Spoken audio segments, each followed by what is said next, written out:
ஆண்டவரும் இரட்சகருமாகிய இயேசு கிறிஸ்துவின் நாமத்தினாலே உங்கள் யாவருக்கும் என்னுடைய அன்பின் வாழ்த்துதலை தெரிவித்துக் கொள்கிறேன். கர்த்தர் நல்லவர், அவர் நன்மையா மாத்திரமே செய்வார். இந்த நாளின் வேத தியானத்திற்காக எரேமியா 31 அதிகாரத்தை நாம் திருப்பிக் கொள்ளலாம்.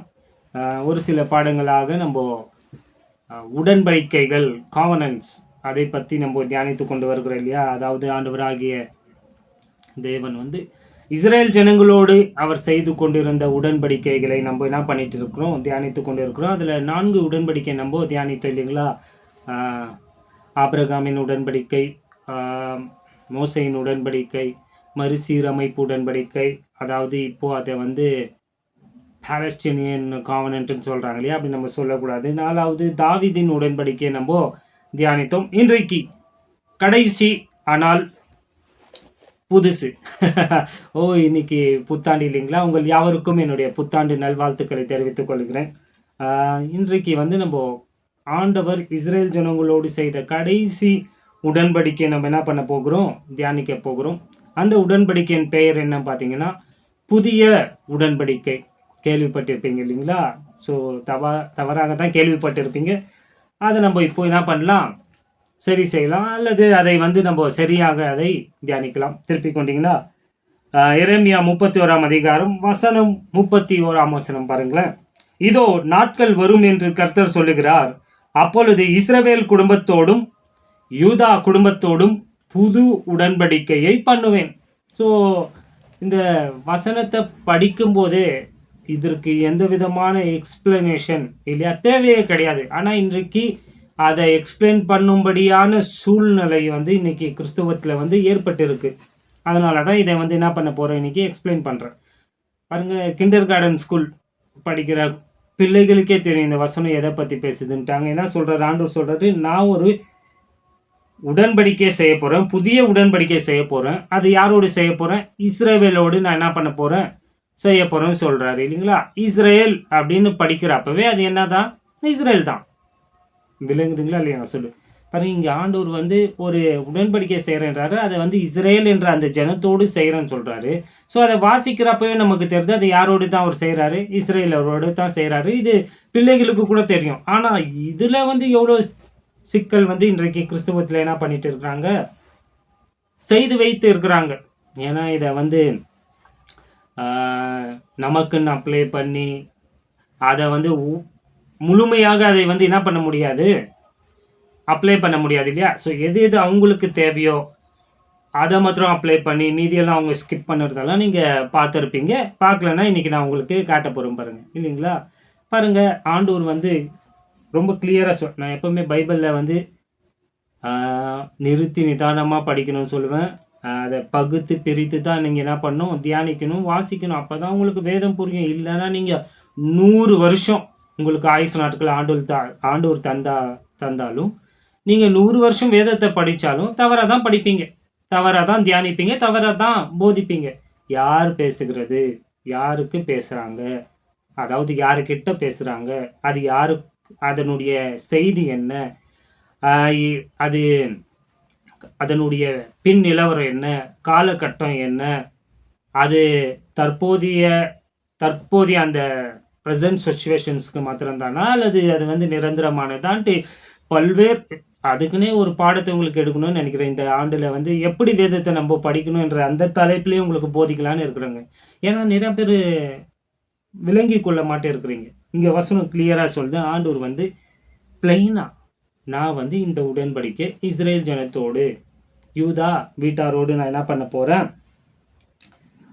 குடும்பத்தோடு நான் செய்கிறேன்ட்டு ஆண்டவர் சொல்லியிருக்கிறார். இந்த இடத்துல ஆண்டவர் முழு மனுக்குலத்தோடும் உடன்படிக்கை செய்யலை. இந்த இடத்துல கிறிஸ்துவின் சரீரமாகிய சபை, அதாவது நம்ம பாடி ஆஃப் கிரைஸ்ட், கிருபையின் யுகத்தில் வாழ்கிற நம்மோடு இந்த உடன்படிக்கை அவர் என்ன பண்ணல, செய்யலை.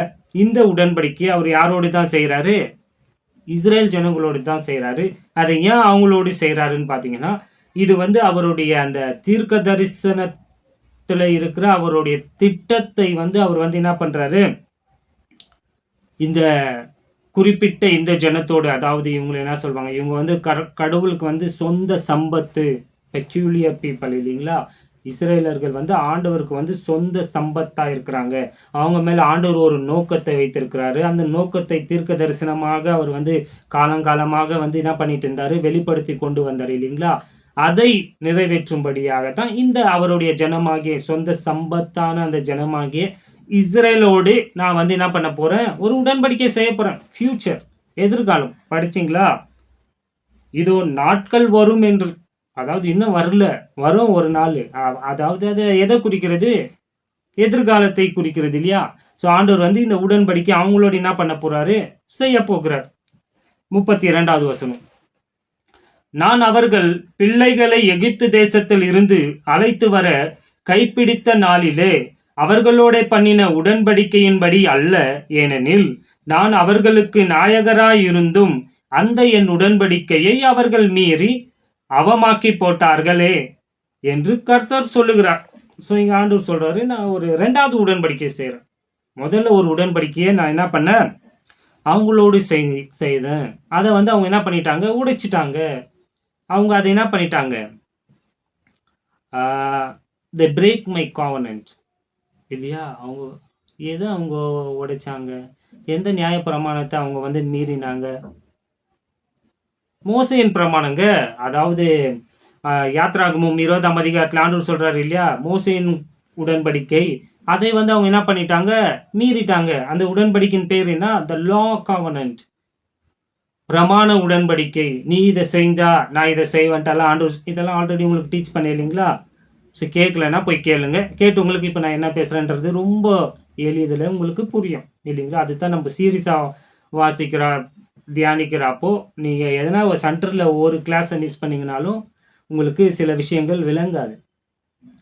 அதனால தான் நான் வந்து இந்த சீரீஸ்குள்ளே மாட்டிக்கின வாசி என்னால் வந்து இண்டிவிஜுவலாக வெளியே போயிட்டு நிறையா செய்திகளை உங்களோடு பகிர்ந்து கொள்ள இயலவில்லை பாருங்கள். ஸோ இந்த ஆண்டில் அதெல்லாம் பிரேக் பண்ணலான்னு இருக்கிறேன். ஆண்டவருடைய கிருபை நடத்தட்டும். சரி, இங்க ஆண்டவர் சொல்றாரு, உங்களுடைய முற்பிதாக்களை நான் அவர்களுடைய கைப்பிடித்து அவங்களை நான் கூட்டிட்டு வந்தேன் இல்லைங்களா எகிப்துல இருந்து. அப்ப அவங்களோடு நான் பண்ண அந்த மோசேயின் உடன்படிக்கையை, அந்த நியாய பிரமாண உடன்படிக்கையை வந்து அவங்க என்ன பண்ணிட்டாங்க, மீறி அதை உடைச்சு போட்டுட்டாங்க.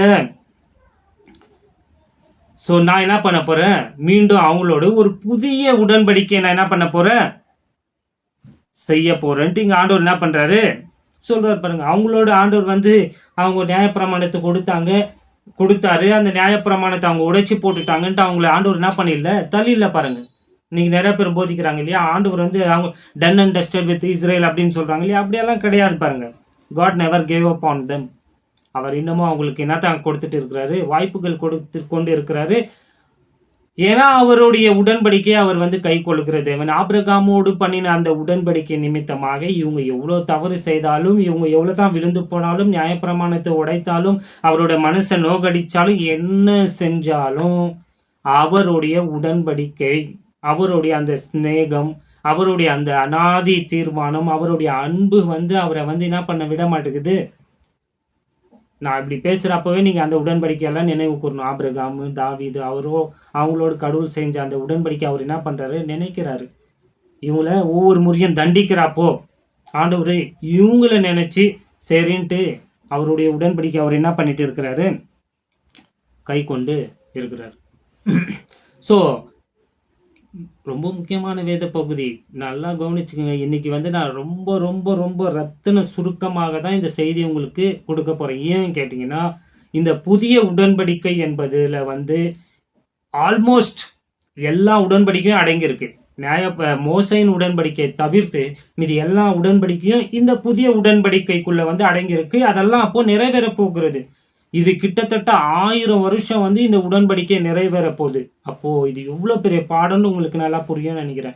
ஏசையா, எரேமியா எல்லா தீர்க்க தரிசனங்கள் சொன்னாங்க இல்லையா, அதாவது ஈவன் வெளிப்படுத்தின விசேஷத்துல எல்லாம் நீங்க வாசிக்கலாம். தானியேல் புத்தகத்துல அதெல்லாம் சொல்லப்பட்ட அந்த இயேசு கிறிஸ்துவினுடைய 1000 வருஷம் அரசாங்கம் இந்த பூமியில நடக்க போகிறது குறித்து தான் இவ்வளோ வேத பகுதிக்குது. இதெல்லாம் இன்றைக்கு 1 மணி நேரத்துலலாம் என்னால் என்ன பண்ண முடியாது, நிச்சயமாக கவர் பண்ண முடியாது. அதனால தான் ப்ரீஃபாக புதிய உடன்படிக்கைனா என்ன அப்படின்றத மட்டும் உங்களுக்கு சொல்லிட்டு வருகிற பாடத்திலேருந்து நம்ம வேகமாக போகணும் இல்லைங்களா. ஏன்னா நம்மளுடைய உபதேசங்களை நம்ம தியானிக்கணும் இல்லைங்களா. நம்ம அவங்களுக்கு கொடுக்கப்பட்டதை தியானித்து கொண்டு இருக்கிறோம்.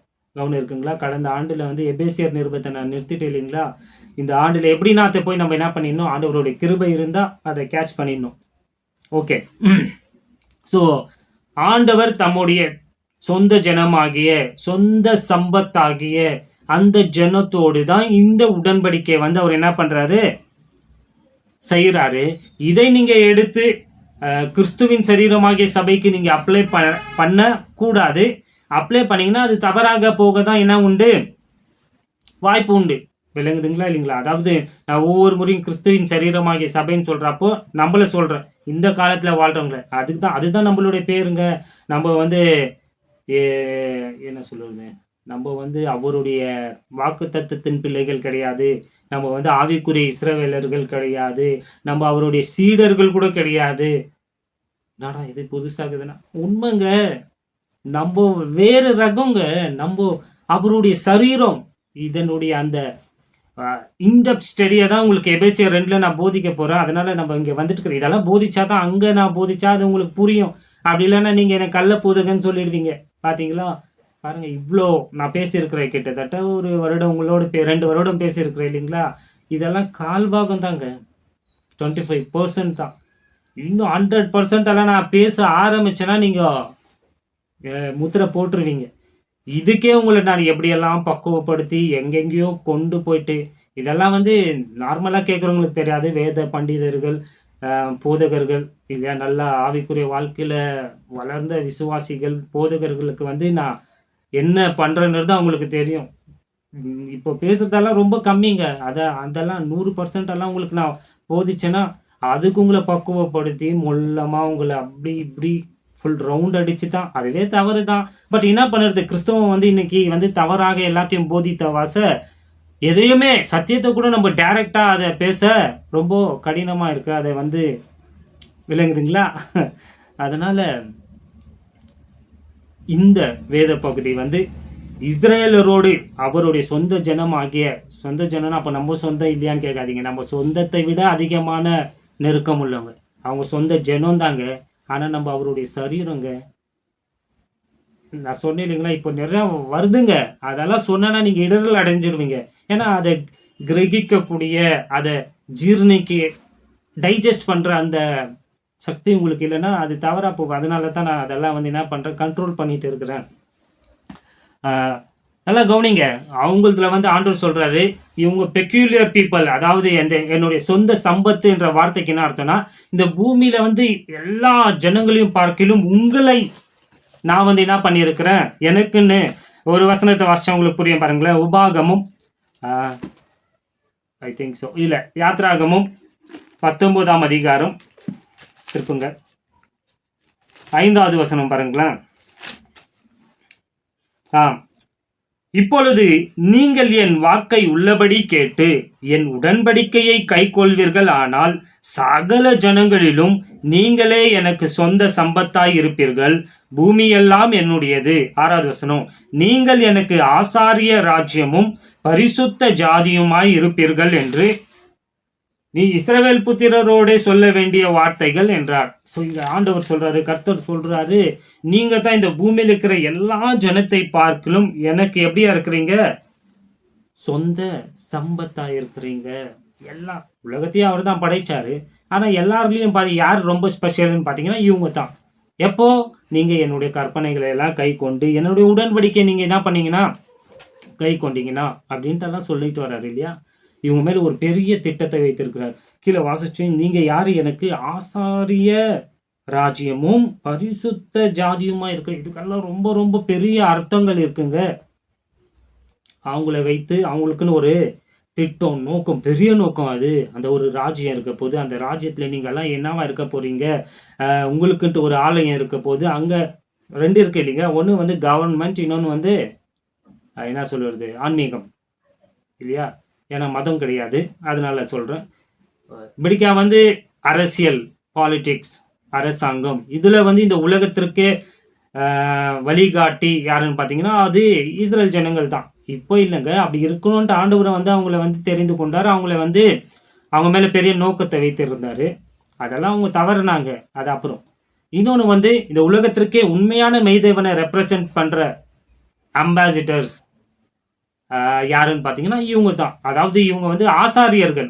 அம்பாசிடர்ஸ் மன்னிச்சுக்கோங்க, நம்ம தான் அம்பாசிடர் ஆஃப் கிரேஸ் இல்லைங்களா? அவங்க வந்து யாருன்னு பார்த்தீங்கன்னா ஆசாரிய கூட்டம், ப்ரீஸ்ட், தேவாலயத்தில் வந்து பணிபுரிகிற பூசாரிகள். அவங்க மூலியமாக இந்த உலகத்திற்கு உண்மையான கடவுளை, போலியான கடவுள் வாழ்ற இந்த உலகத்திற்கு உண்மையான கடவுளை வந்து கொண்டு செல்லும்படியாக, அறிமுகப்படுத்தும்படியாக, ரிஃப்ளெக்ட் பண்ணும்படியாக, மேனிஃபெஸ்ட் பண்ணும்படியாக, பிரதிபலிக்கும்படியாக கடவுள் தெரிந்து கொண்ட ஜனம் தான் யாரு? இஸ்ரேல் ஜனங்க. விளங்குதுங்களா? இதை வந்து நீங்க நம்மளுக்கு கிறிஸ்துவின் சரீரமாகிய சபைக்கு அப்ளை பண்ணும்போது நீங்க தவறு செய்றீங்க. அந்த தவறு ரொம்ப வெளிச்சத்துல இருக்கு பாருங்க. ஏன் சொல்றேன் பார்த்தீங்கன்னா, கிறிஸ்துவின் சரீரமாகிய சபையில வந்து விளங்குதுங்களா? யூதன் என்றும் இல்லை, கிரேக்கன் என்றும் இல்லை, ஆண் என்றும் இல்லை, பெண் என்றும் இல்லை, உயர்வு என்றும் இல்லை, தாழ்வு என்றும் இல்லை. வாசிப்போமா? கொலோசியர். புரிஞ்சிச்சிங்களா? இப்போ அதுதான் சொல்றேன் நான். தவறு செஞ்சுட்டு இருக்கேன். 3ஆம் அதிகாரம், கொலோசியர் 3ஆம் அதிகாரம், the book of Galatians, கொலோசியர் 3ஆம் அதிகாரம் 11வது வசனம் பாருங்களேன். அதிலே கிரேக்கன் என்றும் யூதன் என்றும் இல்லை, விருத்த சேதனம் உள்ளவன் என்றும் விருத்த சேதனம் இல்லாதவன் என்றும் இல்லை, புறஜாதியன் என்றும் புற தேசத்தான் என்றும் இல்லை, அடிமை என்றும் சுயதீனன் என்றும் இல்லை, கிறிஸ்துவே எல்லாரிலும் எல்லாமுமாய் இருக்கிறார். இதான் ஒரு அற்புதமான வசனங்க. இப்படியாப்பட்ட ஒரு வசனத்திற்கு நான் விளக்கத்தை கேட்டதில்லை. இங்க இந்தியாவில் சொல்றேன். அதுல என்ன வந்துச்சு பாத்தீங்களா? கிறிஸ்துவின் சரீரமாகிய சபை என்பது வந்து அது எல்லாத்திற்கும் அப்பாற்பட்டதுங்க. இந்த உலகத்தை வந்து இந்த உலகம் வந்து சீர்கெட்டு போயிருக்கு. அந்த உலகத்தை சரி செய்யணும்னா அதற்கு ஒரே கருவி, ஒரே மீன்ஸ் ஆஃப் என்ன சொல்றது, வெஹிக்கல் எதுன்னு பார்த்தீங்கன்னா அது கிறிஸ்துவின் சரீரமாகிய சபை தாங்க. நான் சொல்லி இந்த விலங்குங்களா, அதாவது நான் என்ன சொல்ல வரேன்னா, சீர்கெட்டு இருக்கிறாங்க இல்லையா? பாருங்க, போன வருஷம் நீங்கள் பார்த்தீங்களா? இந்த வருஷம் நான் நியூஸே பார்க்கக்கூடாதுன்ற பார்த்தாலே அப்படியே முடிய மாட்டேருக்கு. என்னென்ன நடந்துச்சு பார்த்தீங்களா? போன வாரத்தில் கூட பிரிவினைகள், ஜாதி வெறி, மொழி வெறி, மொழி பிரிவினைகள். கடந்த ஆண்டில் பெங்களூரில் நடந்தது நீங்கள் எல்லாம் பார்த்துருப்பீங்க. எல்லாம் குடிச்சு வெறித்தனம் கீழே விழுந்து போலீஸுங்க அவங்கள தூக்கி போலீஸுங்கிட்ட தகராறு பண்ணி அடித்து பார்த்தீங்களா? அந்த அருவருப்பான விஷயங்கள் எல்லாம் இல்லையா? ஸோ 1ஆம் தேதி ஆனால் நம்ம சபைக்கு போயிட்டு வர்றது எவ்வளோ அற்புதமான விஷயங்க, ஆசீர்வாதமான ஒரு விஷயம் இல்லையா? ஏன்னா அந்த நேரத்தில் ஆண்டவரை நம்ம துதிச்சு பாடி மகிழ்ந்து அது எப்படி இருக்குது. ஆனால் அப்படி பார்த்தீங்கன்னா அங்கே போயிட்டு மதுபானம், டான்ஸ், மியூசிக், அதில் இத்தனைக்கும் யார் எல்லாருமே பார்த்தீங்களா இல்லையா? நியூஸ் எல்லாம் படித்த கிராஜுவேட்ஸ் குடிச்சு வெறித்தனமாக கீழே விழுந்து யார் தூக்குறாங்க, நிர்வாணம் அவங்கள எல்லாம் பார்க்குறாங்கன்னு அது கூட தெரியாத அளவுக்கு. அதனால இந்த ஆண்டு பார்த்தீங்களா 20,000 போலீஸு பெங்களூரில். வாசிச்சிங்களா நியூஸை? தான் பார்த்தேன். ஏன் இப்படியாப்பட்ட இவங்களை வந்து விடுதலை ஆக்கும்படியாக, இவங்களை சரி நல்வழிப்படுத்தி அவங்கள வந்து சீர்வழிப்படுத்த ஆண்டவர் இந்த உலகத்தில் வைத்திருக்கிற அவருடைய பிரதிநிதிகள், அம்பாசிடர்ஸ் யாருன்னு பார்த்தீங்கன்னா நீங்களும் நானும் தாங்க. கிறிஸ்துவின் சரீரமாகிய சபை. நினச்சி பாருங்களேன். ஒரு சிலர் வந்து இன்னைக்கு வந்து சபையில் இருக்கிறவங்க கூட ரட்சிக்கப்படாததுக்கு முன்னாடி அங்கே தான் போயிருப்பீங்க. ஆமாவா இல்லையா? அங்கேனா அந்த பிளேஸை நான் மையப்படுத்தலைங்க, நான் பொதுவாக சொல்கிறேன். எல்லா நாட்டில் இருக்கிறவங்களுக்கும் சொல்கிறேன். என்ன பண்ணியிருப்பீங்க? நீங்களும் போயிட்டு நியூ இயர் செலிப்ரேஷன்ட்டு அங்கே போயிட்டு ஜாலியாக சினிமா பாட்டு போட்டு குடிச்சு ஆடி வெறி கொண்டு இப்படி இருந்த நம்மளை வந்து கடவுள் மாற்றி இன்னைக்கு எப்படி வைத்திருக்கிறாரு பார்த்தீங்களா? அழகாக வைத்திருக்கிறாரு. என்ன சொன்ன? கிறிஸ்துவின் சரீரமாகிய சபைக்குள்ள வந்து எல்லா பிரச்சனைக்கும், நல்லா என்னுடைய வார்த்தைக்கு ஒன்று வச்சுக்கோங்க, இந்த உலகத்தில் நடக்கிற எல்லா பிரச்சனைகளுக்கும். ஆனால் எங்கெங்கேயோ போகுதுங்க. நான் இதெல்லாம் பேசணுன்ட்டே வரல, நல்லா கவனிங்க. இப்போ ஏதோ ஒரு பேரழிவு இதெல்லாம் வரப்போ வந்து என்ன சொல்கிறாங்க, ஒரே ஒரு தீர்வு, ஹியூமனிட்டி தான் தீர்வு. இன்னும் ஹியூமனிட்டி தீர்வு கிடையாது. அந்த பாட்டெல்லாம் கேட்குறப்ப, அந்த சினிமாலாம் பார்க்குறப்ப அப்படியே உணர்ச்சி அடைந்த ஃபீலிங்ஸில் ஆமாம் ஒன்றும் கிடையாது. எல்லா மதங்களிலும் ஈவன் இன்க்ளூடிங் பைபிளில் கூட உதவி செய்யணும் என்பது வந்து அது மனித நேயம் தான், ஒத்துக்கொள்கிறேன். ஆனால் மனித நேயம் தீர்வெல்லாம் கிடையாது. மனித நேயமே வந்து எதற்குள்ள அடங்கியிருக்கு பார்த்தீங்கன்னா, அவங்க பிரகாரம் மதத்திற்குள்ள அடங்கியிருக்கு. நம்ம பிரகாரம் வந்து அது ஆன்மீகத்தில தான் அடங்கியிருக்கு. ஏன்னா கடவுள் இதை சொன்னாரு. அதனால தான் நான் செய்றேன். இல்லன்னா நான் செய்ய மாட்டேன். புரியுதுங்களா? அதுவே ஆன்மீகத்துக்குள்ள தான் அடங்கியிருக்கு. என்ன இன்னைக்கு ரொம்ப இதுவா போறேன் தெரியல. பட் புரிஞ்சுக்கொள்ள பிரயாசப்படுங்க. ரொம்ப ஆழமான சத்தியங்கள் தான். இன்னொரு முறை கேளுங்க. எல்லாத்திற்குமே தீர்வு வந்து கிறிஸ்துவின் சரீரமாகிய சபை தான். ஏன்னா இதற்குள்ள வந்து நீ வராப்போ மொழி வந்துச்சுங்களேன். இன்னொரு முறை வாசிக்கிட்டுங்களா? வாசிங்களேன். Colossians chapter 3 verse 11. கொலோசியர் 3ஆம் அதிகாரம் 11வது வசனம். அதிலேனா சரீரத்திற்குள்ள கிறிஸ்துவினுடைய சரீரத்துல கிரேக்கன் என்றும் இல்லை, யூதன் என்றும் இல்லை. கிரேக்கனும் கிடையாது, யூதனும் கிடையாதுன்னா அதுதாங்க. ஜாதிகள் கிடையாது. விருத்த சேதனம் உள்ளவன் என்றும் இல்லை, விருத்த சேதனம் இல்லாதவன் என்றும் இல்லை. அதாவது இதெல்லாம் வந்து எதோடு அட்டாச் ஆகுதுன்னு பார்த்தீங்கன்னா, ரிலீஜியஸ், மதம், கேஸ்ட், இதுல எல்லாம் அட்டாச் ஆகுது. நாங்கள் வந்து சுத்தமானவங்க, நாங்கள் உயர் ஜாதி இல்லையா இருக்கிறாங்க இல்லையா, அதெல்லாம் இங்கே கிடையாது. நீ உயர் ஜாதி கீழ் ஜாதி எல்லாம் கிடையாதுப்பா. நீ கிறிஸ்து சரீரத்திற்குள்ள வந்துட்டா நீயும் நானும் ஒன்று. இது வந்து டைலாக் கிடையாது. இது வந்து வாழ்க்கையின் ஒரு கிறிஸ்துவினுடைய வாழ்க்கை. இதுதான் எங்களுக்குள்ள ஒரே ரத்தம் ஓடுது, நாங்கெல்லாம் ஒன்றுன்ட்டு காட்டுற ஒரே இடம் கிறிஸ்துவின் சரீரமாகிய சபை மாத்திரம்தான். அப்புறம் புறஜாதியன் என்றும் புறதேச, நல்லா கவனிச்சிங்களா? புறஜாதியன் என்றும்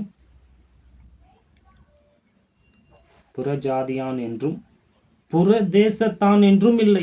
இது ரொம்ப முக்கியமானது. புறதேசத்தான் என்றும் இல்லை. இதெல்லாம் வந்து எல்லாத்திற்கும் அப்பாற்பட்ட விஷயங்க. எங்க பாருங்க, இப்போ வந்து அவங்கவுங்க நாட்டுக்குன்னு மற்ற நாடு எதிரியா இருக்கு. கரெக்டா இல்லைங்களா?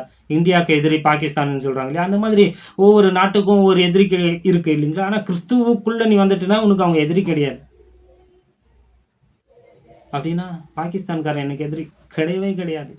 பாகிஸ்தான்ல இருக்கிற கிறிஸ்துவினுடைய பிள்ளையும், அதாவது ஆண்டவரை ஏற்றுக்கொண்ட விசுவாசிகளும் நானும் யாரு ஒரே ரத்தத்தால கழுவப்பட்டுங்க. அவங்களும் நானும் ஒரே சகோதரன் சகோதரி. அப்ப எனக்கும் அவனுக்கும் என்ன கிடையாது. நான் பேசுறது வெறும் கிறிஸ்துவின் சரீரமாகிய சபைக்குள்ள. நல்லா கவனிச்சுக்கோங்க. அதுதான் சொல்றது, ரொம்ப ஆழமானதுங்க. நீங்க இன்னொரு முறை கேளுங்க. நான் வந்து ரட்சிக்கப்படாத நாட்டை குறித்து நான் பேசல. நான் பேசிட்டு இருக்கிறதெல்லாம் அந்த நாட்டில் இருக்கிற விசுவாசிகள், இந்த நாட்டில் இருக்கிற விசுவாசிகள். ஸோ நான் வந்து அவங்கள வெறுக்க முடியாது. நான் அவங்கள வெறுத்தேன்னா அப்போ நான் கிறிஸ்துவே வெறுக்கிற மாதிரி. திரும்பவும் சொல்கிறேன், நான் யாரை பற்றி பேசுகிறேன்? விசுவாசிகளை பற்றி பேசிட்டு இருக்கிறேன். ஸோ கிறிஸ்துவுக்குள்ளே வந்துட்டா நீ எந்த நாட்டிலனா இரு, என் எதிரி நாட்டில் கூட இரு, நீ எனக்கு யாரு? நீயும் என்னுடைய சரீரத்தில், கிறிஸ்துவின் சரீரத்தில் நீயும் ஒரு மெம்பரு, நீயும் ஒரு அவயவம், நானும் ஒரு அவயவம். ஸோ நம்மளுக்கு என்ன கிடையாது? எந்த பகையும் கிடையாது. நாடு பகை கிடையாது, மொழி பகை. நான் திரும்பி திரும்பி சொல்கிறேங்க, எனக்கு எந்த மொழியின் மேலும் என்னுடைய தாய்மொழி தமிழ் மொழி, அதன் மேலும் எனக்கு பற்று கிடையாது. ஓப்பனாக சொல்கிறேன். வேணும்னா இதெல்லாம் உங்களுக்கு எபேசியர் 2ஆம் அதிகாரத்தில் இன்னும் விரிவாக நான் உங்களுக்கு டீச் பண்ணுறேன். இப்போ எனக்கு நேரம் இல்லை. மொழி என்பது வந்து it's just a means of கம்யூனிகேஷனுங்க. அது அஃப்கோர்ஸ் அது வந்துடும். அது ஏன்னா நம்ம ஆதி மொழி, உலகத்தின் முதல் மொழியெல்லாம் சொல்லிட்டு இருக்கிறாங்க. அதெல்லாம் வருங்க உள்ளோ. ஆனால் கிறிஸ்துவின் சரீரமாகிய சபைக்கு அதெல்லாம் எனக்கு கிடையாதுங்க. எனக்கு நான் தமிழ் மொழி எனக்கு தெரியும், எனக்கு கன்னட மொழி ஃப்ளூவெண்ட்டாக இல்லைனாலும் நான் கன்னடா மொழி பேசுவேன். கன்னடா பாட்டு நிறையா பாடுவேன், கன்னடிகர் பாடுறதோடு அதிகமாக. அதாவது ஆண்டவருடைய பாட்டு சொல்கிறேன், நான் கிறிஸ்டியன் சாங்ஸை சொல்கிறேன். கன்னட மொழியோ தமிழ் எந்த ஒரு மொழி மேலேயும் எனக்கு வெறுப்பு அதெல்லாம் ஒன்றும் கிடையாதுங்க. ஆனால் ஏன் நாங்கள் கொஞ்சம் கடினமாக பேசுகிறோன்னா, திணிக்கிறாங்க இல்லையா? திணிச்சு இன்னைக்கு நடக்கிற இந்த உலகத்தில் நடக்கிற இந்த கொடூரமான விஷயங்களுக்கு காரணமே வந்து பாலிட்டிக்ஸ், அரசியல், மதம், மொழி, நிலம், இந்த மாதிரி நிறையா விஷயங்களை காட்டி நம்மளை வந்து என்ன பண்ணுறாங்க, பிரிக்கிறாங்கங்க. இது புரிய மாட்டேங்குது பாருங்க. இது சொன்னால் கோவப்படுறாங்க. கடவுள் ஏற்படுத்தி வைத்ததை அப்படியே நம்ம ஏற்றுக்கொள்கிறப்போ எல்லாருடைய வாழ்க்கையும் எப்படி இருக்கும்? சுகமாக செழிப்பாக இருக்கும். அதில் கடுகளவும் சந்தேகம் கிடையாது. இதுக்கு மாற்று கருத்தே நான் கிடையாது. திரும்பி சொல்கிறேங்க, இவங்க இந்த பிரதேசத்தில் இவங்களுக்கு இந்த நதி, இவங்களுக்கு இந்த பார்டருன்ட்டு ஆண்டவர் நியமித்து வைத்த வைத்தாரு. அப்படியாக உலகம் இயங்குச்சுன்னா ஒரு பிரச்சனையும் கிடையாது. ஆனா இன்னைக்கு என்ன பண்றோம்? ஒருத்தனுடைய அந்த இயலாமை, ஒருத்தனுடைய என்ன சொல்றது, முட்டாள்தனம் வந்து மத்தவங்கள வந்து என்ன பண்ணும்? பாதிக்கும். பார்த்து இருக்கிறீங்களா இல்லைங்களா? இந்த மாதிரி ஒருத்தன் முட்டாளுங்க. ஆனா முட்டாள் வந்து அறிவாளிங்க கூட சேர்ந்து சில நேரத்துல தவறான முடிவுகள் எடுக்கிறப்போ, அதனால வந்து அறிவாளிகள் கூட என்ன பண்றாங்க? பாதிக்கப்படுறாங்க. விலங்குல இல்ல? சரி விளக்குறேன். ஓப்பனாவே சொல்லிடுறேனே. இப்போ பார்த்தீங்கன்னா, வட இந்தியர்கள் எனக்கெல்லாம் ஒரு மனசுக்கு ரொம்ப கஷ்டமா இருக்கு. நான் கிறிஸ்துவின் சரீரமாகிய சபை அதெல்லாம் பேசவே கூடாது. ஆனா, மத்தவங்களுக்காக நான் பேசுறேன். கிறிஸ்துவுக்கு வெளியே இருக்கிறவங்களுக்காக பேசுறேன். பாருங்க, இப்போ பேச போற இந்த விஷயம் வந்து ரொம்ப சென்சிட்டிவான ஒரு மேட்டருங்க. இது வந்து தவறா போக கூட என்ன உண்டு? வாய்ப்புகள் நிறையா உண்டு. சரியா கேளுங்க. எனக்கு எந்த விதமான வேறுபாடுகள் எதுவும் கிடையாது. ஏன்னா, நான் கிறிஸ்துவின் சரீரமாகிய சபை. எனக்கு எதுவுமே கிடையாது. ஆனா, நம்மளுடைய இந்த மாநிலத்தினுடைய நலனை கருதி, நம்மளுடைய நாட்டின் நலனை கருதி தான் வந்து கிறிஸ்துவுக்கு வெளியே போய் நான் என்ன பண்ணுறேன்? பேசுகிறேன் பாருங்க. பார்த்தீங்கன்னா, இப்போ நான் வந்து டெய்லி வந்து அந்த எம்இவேடி, அதாவது பைப்பனஹள்ளி, அந்த ரயில்வே ஸ்டேஷன் சைடு போயிட்டு வருவாங்க. அங்கே பார்த்தீங்கன்னா டெய்லிங்க நூற்றுக்கணக்கான வட இந்தியர்கள் வந்து என்ன பண்ணுறாங்க? இறங்குறாங்க. அதாவது எல்லா யூத்ஸ், வாலிபர்கள், வட இந்தியர்களுடைய அந்த வாலிபர்கள் வந்து நூற்றுக்கணக்காக இறங்குறாங்க. இப்போ வந்து பல லட்சம் கணக்கில் வந்து இன்றைக்கு பெங்களூர் பட்டணத்தில் வந்து என்ன பண்ணிட்டு இருக்கிறாங்க? வாழ்ந்துட்டு இருக்கிறாங்க. அவங்களுடைய குடும்பங்களையும் வந்து என்ன பண்ணுறாங்க? கூட்டிட்டு இந்த மாநிலத்தில் வாழ்ந்து கொண்டு இருக்கிறாங்க. இதனால் என்னப்பா பிரச்சனை? நல்ல விஷயம் தானே அப்படின்ட்டு சொல்லலாம். வெளிப்புறமாக பார்த்தீங்கன்னா ஓகேப்பா, எல்லாருமே நல்ல விஷயம் தெரியும். ஆனால் நீங்கள் கொஞ்சம் டீப்பாக போய் பார்த்தீங்கன்னா, இதனால வந்து பாதிக்கப்பட போகிறது யாருன்னு பார்த்தீங்கன்னா, நம்மளுடைய சகோதர சகோதரி தான். அதாவது தென்னிந்தியர்கள். இவங்க தான் வந்து இதனால பாதிக்கப்பட போகிறாங்க. பாருங்க, இவ்வளோ லட்சக்கணக்கான வாலிபர்கள் இங்கே வராங்கன்னா, அவங்க தங்கறதுக்கு இடம்.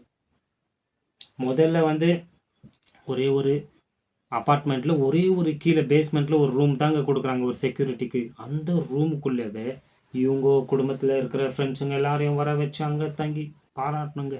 ஏன்னா நம்மளுக்குள்ளே இல்லாத அந்த ஒற்றுமை, அதாவது தென்னகத்தில் இருக்கிற நமக்கு இல்லாத அந்த ஒற்றுமை அவங்களுக்குள்ளே இருக்குங்க.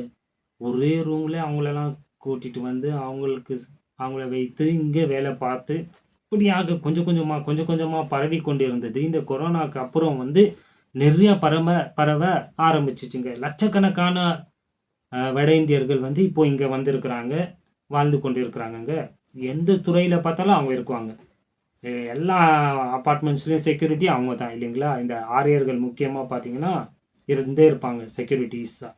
அப்புறம் பார்த்தீங்கன்னா எல்லா ஸ்விக்கி, ஜொமேட்டோ எல்லா ஆன்லைன் டெலிவரிஸ்லேயும் அவங்க தான் இருப்பாங்க. ரேப்பிடோ, இது ஈவன் ஆட்டோ ஓட்டுறதுலலாம் அவங்க தான் இருப்பாங்க. ஈவன் கன்ஸ்ட்ரக்ஷன், பில்டிங்ஸ் எல்லாமே ஆல்மோஸ்ட் வந்து அவங்க தாங்க இருக்கிறாங்க வேலை செய்கிறதுல. ஏன் ஏன் பார்த்தீங்கன்னா, நம்மளுடைய சிஸ்டம் சரியில்லை, நம்மளுடைய அரசாங்கம் சரியில்லை. ஓப்பனாக சொல்கிறேன், சரியில்லை. அவங்களுக்கு பணம் வந்தால் போதுன்னு உள்ளே போட்டுக்கிறாங்க. நாட்டு மக்களுக்கு, மாநில மக்கள் எப்படி கெட்டு போனாலும் அவங்களுக்கு எந்த அக்கறையும் கிடையாது. பாருங்க, மாதத்திற்கு இவ்வளோதான், இந்த உத்தியோகத்திற்கு இவ்வளோ சம்பளம்ன்ட்டு ஒன்று இருக்குது இல்லைங்களா? ஃபிக்ஸ்டு அவ்வளோதான் கொடுக்கணும். அது கொடுக்குறதே அவங்களுக்கு முதலாளிகளுக்கு எந்த நஷ்ட ஈடும் கிடையாதுங்க. ஓப்பனாக சொல்கிறேங்க, நல்லா மண்டியில் வச்சுக்கோங்க. ஏன் சொல்கிறேன்னா, நிறையா பேர் வந்து கொஞ்சம் ஒரு 10 ரூபா, ஒரு 100 ரூபாய் எக்ஸ்ட்ரா கொடுத்துட்டா அப்படியே குஷியாயிடுது. ஐயோ, உன் காசு தான் அது தெரியாத நீ வந்து ரொம்ப எக்ஸைட் எல்லாம் ஆகாத. இஎஃப், பிஎஃப், போனஸ் இதெல்லாம் கொடுத்துட்டு இருந்தோம். ஐயோ, என் முதலாளி ஒன்றும் கிடையாது. உனக்கு ஒரு வாரம் நீ உடம்பு சரியில்லைன்னா உன்னை தூக்கிட்டு வேற ஒருத்தரை வச்சிருவாங்க. வேலை செய்கிறது நல்லது தான், வேலை மாத்திரம் செஞ்சுட்டு வந்துடணும். அப்படியே நான் போகலன்னா இன்னைக்கு நம்ம கம்பெனியே நிறைய பேர் இருக்கிறாங்க. நம்ம என் வீட்லேயே நான் போகலன்னா, நீ போகலன்னா நடக்கும் வேலை. நீ ஒரு நல்ல வேலையாளியாக இருக்கலாம், நானும் நல்ல ஒரு வேலையாளி தான். நான் போகலன்னா சில விஷயங்கள் நடக்காது என்பது உண்மைதான். ஒரு நாள் 2 நாள் பார்ப்பாங்க முதலாளிகள். அப்புறம் வந்து உன்னை தூக்கிட்டு வேற ஒருத்தரை வச்சிடும். சரிப்பா போ, நீ நல்ல தொழிலாளி தான்ப்பா, நீ ஏதோ உனக்கு விபத்து ஏற்பட்டுறது, உன்னால் நடக்க முடியல, உனக்கு இது ஆகலை, மாதம் உனக்கு அனுப்புவாங்களா, கொடுப்பாங்களா, வச்சு வேலைக்கு கிடையாது. முன்னே தூக்கி போட்டு வேற ஒருத்தரை வச்சுப்பாங்க. அவங்க முதலாளிகள், அவங்களுக்கும் அவங்க வேலை நடக்கணும். நீ நல்லா வேலை செஞ்சனா இந்தா புரியுதா? ரொம்பலாம் வேலைய புடிச்சிட்டு, நான் இல்லன்னா வேலை நடக்காது, கம்பெனிய இழுத்து மூடிரும். அப்படியெல்லாம் பண்ணாத. முதல்ல கடவுளுக்கு இடம் குடு உன் வாழ்க்கையில. முதலாவது கடவுளுக்கு இடம் குடு. அப்புறம் தான் வேலை அது இதெல்லாம். ஒரு நாள் லீவ் போட்டா கடவுளுக்காக ஒண்ணும் நடக்க போறதில்ல. எடுத்துருவாங்க. எதா எடுக்கட்டும் பார்த்துடலாம். எடுக்க மாட்டாங்கங்க. நீ ஒரு நல்ல தொழிலாளியா இருந்தா, நீ ஒரு நாள் லீவ் போட்டாலாம் உன்னை எடுக்க மாட்டாங்க. நீ தான் அப்படி பயந்துட்டு இருக்கிற. புரியுதுங்களா? டுபாகூருங்களுக்கு தான் அது வேறயா நான் சொல்லிட்டு. சரி. எங்க வந்தோம்? எல்லா துறையிலயும் வந்து இந்த நம்ம வட இந்தியர்கள் வந்து என்ன பண்றாங்க? வேலை செய்றாங்கங்க. எப்படி அவங்களுக்கு இவ்ளோ சீக்கிரமா எல்லாத்துலயும் வந்து இடம் கிடைக்குது, வீடு கிடைக்குது, வேலை கிடைக்குது. இதெல்லாம் பார்த்தீங்கன்னா, எல்லாமே அரசியல் அடங்கியிருக்கு. எல்லாமே அரசியல் தாங்க. இந்த இந்த பூமியில வாழுறதே ரொம்ப ரொம்ப கடினமா இருக்கு. ரொம்ப நல்லா கவனிங்க. இந்த பொருளுக்கு இவ்வளோ தாங்க மதிப்பு. ஓகேங்களா? இந்த வேலைக்கு இவ்வளோ தான் வந்து என்ன கூலி. இப்போ ரூ. 1000ன்னு வச்சுக்கோங்க. உதாரணத்துக்கு சொல்றேன். ரூ. 1000 தாங்க இது இந்த வேலைக்கு. ஆனா, அவங்க வந்து என்ன பண்றாங்கன்னா, ரூ. 500க்கு செஞ்சு தரேன்றப்போ, இந்த முதலாளிகள் எல்லாம் என்ன பண்றாங்க, ஆப்பா ஆ ஆல்ரெடி அவங்களுக்கு முதல்லயே அவங்களுக்கு எல்லாத்துலயுமே லாபம் வருதுங்க. நான் சொன்னேன் இல்லைங்களா? 100ல 10% தான் உங்களுக்கு தராங்க. 90% அவங்களுக்கு தான் போகுது. இது அடிச்சு நான் சொல்றேன் உண்மை. அவங்களே உங்களோட உழைப்புல தான் வாழ்றாங்க. நல்லா கவனம் வச்சுக்கங்க. 90% அவங்க எடுத்துக்கின்னு உங்களுக்கு வெறும் 10% தான் கொடுக்குறாங்க. அதுவே அவங்களுக்கு லாபம் தான். ஆனா அவங்க சாட்டிஸ்ஃபை ஆவல பாருங்க. ஒருத்தன் வந்து இதுலயும் கம்மியா பண்ணி தரேன்றான் இல்லைங்களா? அதனால அவங்களுக்கு அதுலயும் இருக்கிற லாபத்தையும் இச்சித்து ஆசைப்பட்டு எல்லாருக்கும் வேலை தராங்கங்க. இது எவ்வளோ பெரிய ரொம்ப இதா ஆகுதுங்க. உங்களுக்கு புரியுதுங்களா இல்லைங்களா? இப்போ நான் கூட காம்படிஷன் போடலாங்க. என்னாலயும் முடியும். நீ செய்றத விட இன்னும் கம்மியா என்னால செஞ்சு குடுக்க முடியும். ஆனா நான் செஞ்சது கிடையாது. எவ்வளோ இடத்துல என்னுடைய வேலைய பார்த்துட்டு நல்லா செய்றேன்னு கூப்பிடுறாங்க. நான் போவேன். போய் நின்டா அங்க அங்க ரோட்ல எல்லாரையும் பார்ப்போம். அவங்க வந்து ஒரு தடவ பார்த்துருப்போம். ஃப்ரெண்ட்ஸா கூட ஃப்ரெண்ட்ஸ்னா நான் டெய்லி சாப்பிட்டுட்டு அந்த இல்லங்க. பார்த்து பேசி ஹாய், பாய் சொல்றவங்களே அங்க இருப்பாங்க. நான் போயிருந்தோமே அவங்களுக்கு பயம் வந்துரும். ஐயய்யோ! என் வேலை என்னை விட்டு போயிடுமேன்ட்டு. நான் எனக்கு ஏதோ ஒரு விஷயத்தினால ஒரு இடத்த விட்டுட்டு இன்னொரு இடத்துக்கு நான் வேலைக்கு போலன்னா, அங்க ஐயோ! என் வயித்துல அந்த ஒரு வார்த்தை கேட்டதுமே அப்படியே வந்துருவேங்க நானு. தேவையே கிடையாதுன்ட்டு. ஏன்னா யார் வயிறையும் அடிச்சு மத்தவங்கள என்னால முடியும். நீ ரூ. 10 வாங்குறியா? என்னால ரூ. 7 ரூ. 5 வாங்கி என்னால செய்ய முடியும். ஆனா என்னால இன்னொருத்தன் பாதிக்கப்பட கூட அவனுக்கு ஃபேமிலி இருக்கு. அவனுக்கு குடும்பம்லாம் இருக்கு இல்லைங்களா? இப்ப இருக்கிற இந்த முதலாளிங்கலாம் அப்படியே ஒருத்தனை வேலை விட்டு எடுக்கணும்னா, 1 மாசம் அவனுக்கு முன்னாடியே என்ன பண்ணணும்? அவகாசம் குடுக்கணும். அதெல்லாம் இப்ப இல்ல. போயின்னே இருன்னிறாங்க. கேட்க யாரும் கிடையாது. ஏன்னா இதெல்லாம் வந்து அரசாங்க உத்தியோகம் கிடையாது. இதெல்லாம் பிரைவேட் இல்லைங்களா? அதனால. என்ன சொல்ல வரேன்? இவங்க கம்மியா வாங்கி, அதனால வந்து இங்க இருக்கிற வாலிபர்களுக்கு வந்து என்ன ஆகுது? வேலை கிடைக்காம போதுங்க. அதனால எவ்வளோ சிக்கலு, அதனால வீட்ல எவ்வளோ மன உளைச்சலு, அதனால வீட்ல எவ்வளோ பிரச்சனைகள் விளங்குதுங்களா? இல்லைங்களா? இதெல்லாம் ஏன் நான் சொல்றேன்னா, நம்ம நாடு வந்து தவறாக வந்து என்ன ஆயிட்டு இருக்கு? பயணித்துக் கொண்டு இருக்குங்க. பாருங்க, சென்ட்ரல்ல நீ தானே இருக்கிற. உன்னுடைய அரசாங்கம் உன்னுடைய இது தானே இருக்கு. அங்க உன்னுடைய அந்த மாநிலத்துலலாம் நீ வந்து என்ன பண்ணு? டெவலப் பண்ணு. அங்க இருக்கிற வாலிபர்களுக்கு கல்வி குடு. அவங்கள நல்லா வந்து நீ என்ன பண்ணலாம்? உருவாக்கலாமா இல்லையா? ஏன்னா அதிகாரமே உன்கிட்ட தானே இருக்குது. எல்லாமே உன்கிட்ட இருக்குது. ஆனா அதே செய்ய மாட்டேங்கிறாங்க. அவனுங்களுக்கு தேவையெல்லாம் என்ன தெரியுமா? அவனுங்க இந்த நாட்ட ஆளணும். எங்களுது. ஸோ அதற்கு அவனுங்க எடுக்கிற வழிகள் பார்த்தீங்கன்னா, ஒண்ணு மதம் இல்லைங்களா? இன்னொன்று மொழி. ம். இந்துன்றானுங்க. நம்பலாம் இந்துன்றானுங்க. அதை நம்பி இங்க இருக்கிற முட்டா பசங்க கூட என்ன பண்றாங்க?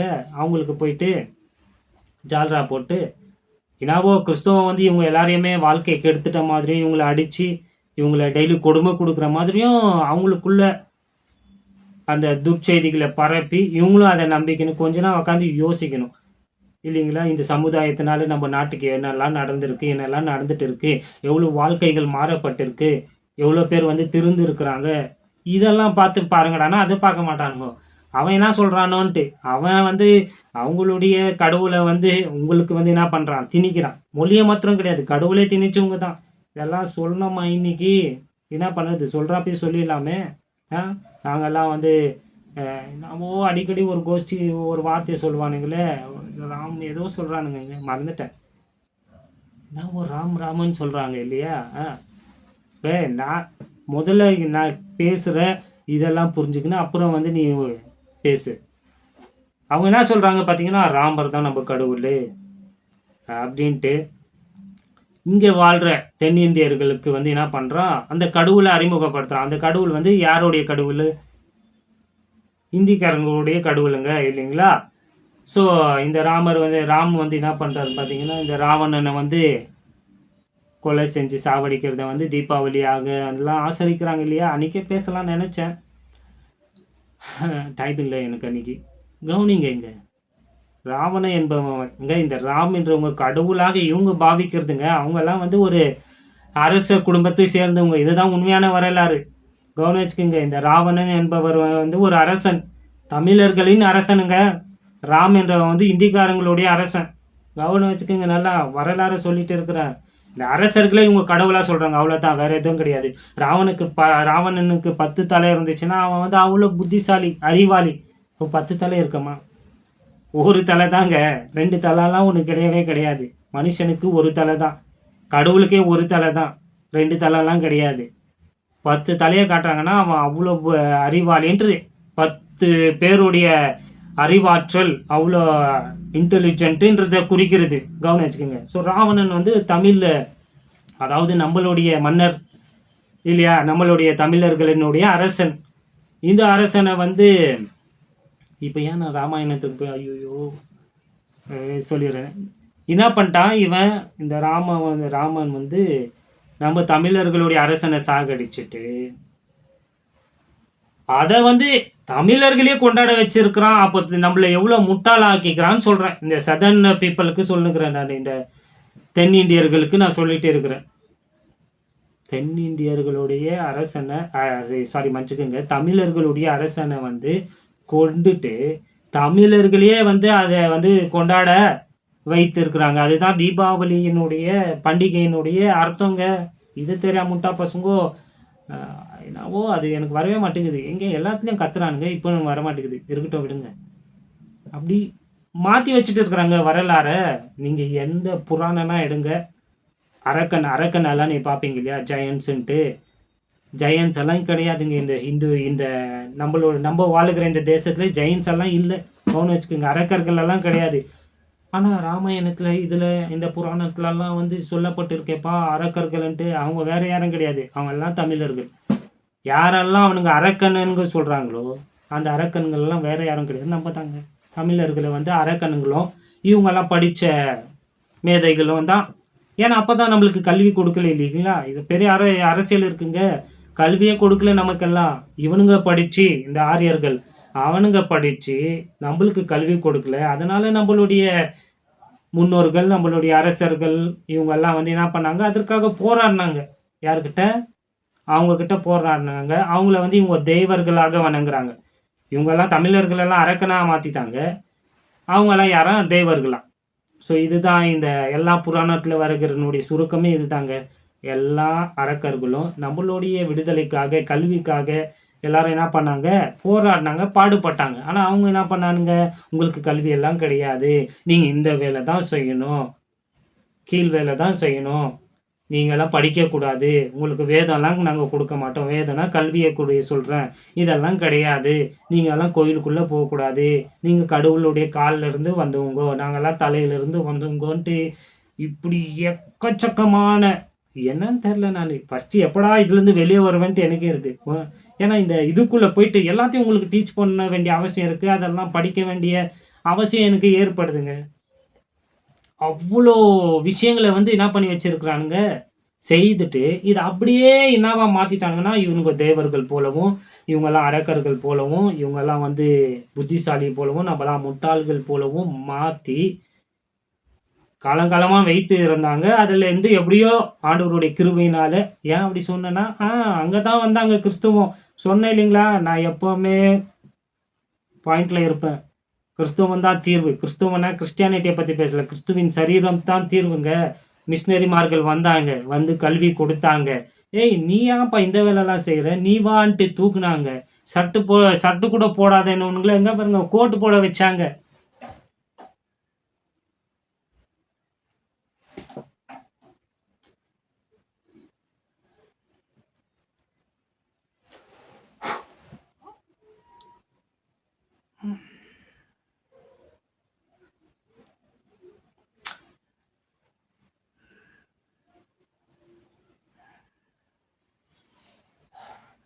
பிள்ளைங்களை நல்லா படிக்க வைங்க. சொல்ல வந்தது என்னன்னா, மிஷினரிமார்கள் வந்து ஆண்டவருடைய அன்பை நம்மளுக்கு சொல்லி எக்ஸ்கியூஸ்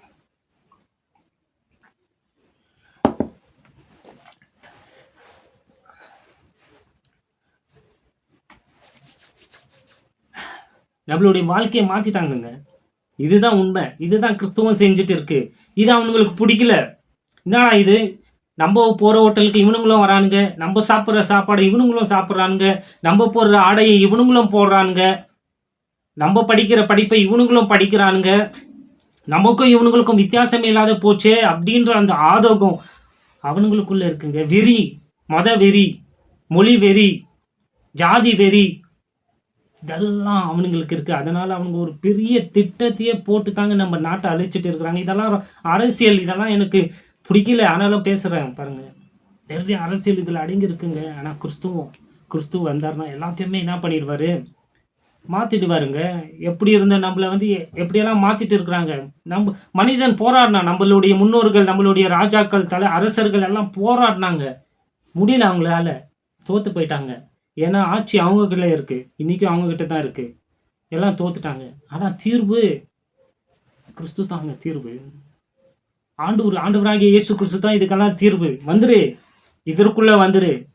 நீ கிறிஸ்துவினுடைய சரீரத்திற்குள்ளே வந்துட்டனா உன்னை எவனுமே கேட்க முடியாது கை நீட்டி. நீ படி, இஷ்டமானத சாப்பிடு, இஷ்டமானத போடு,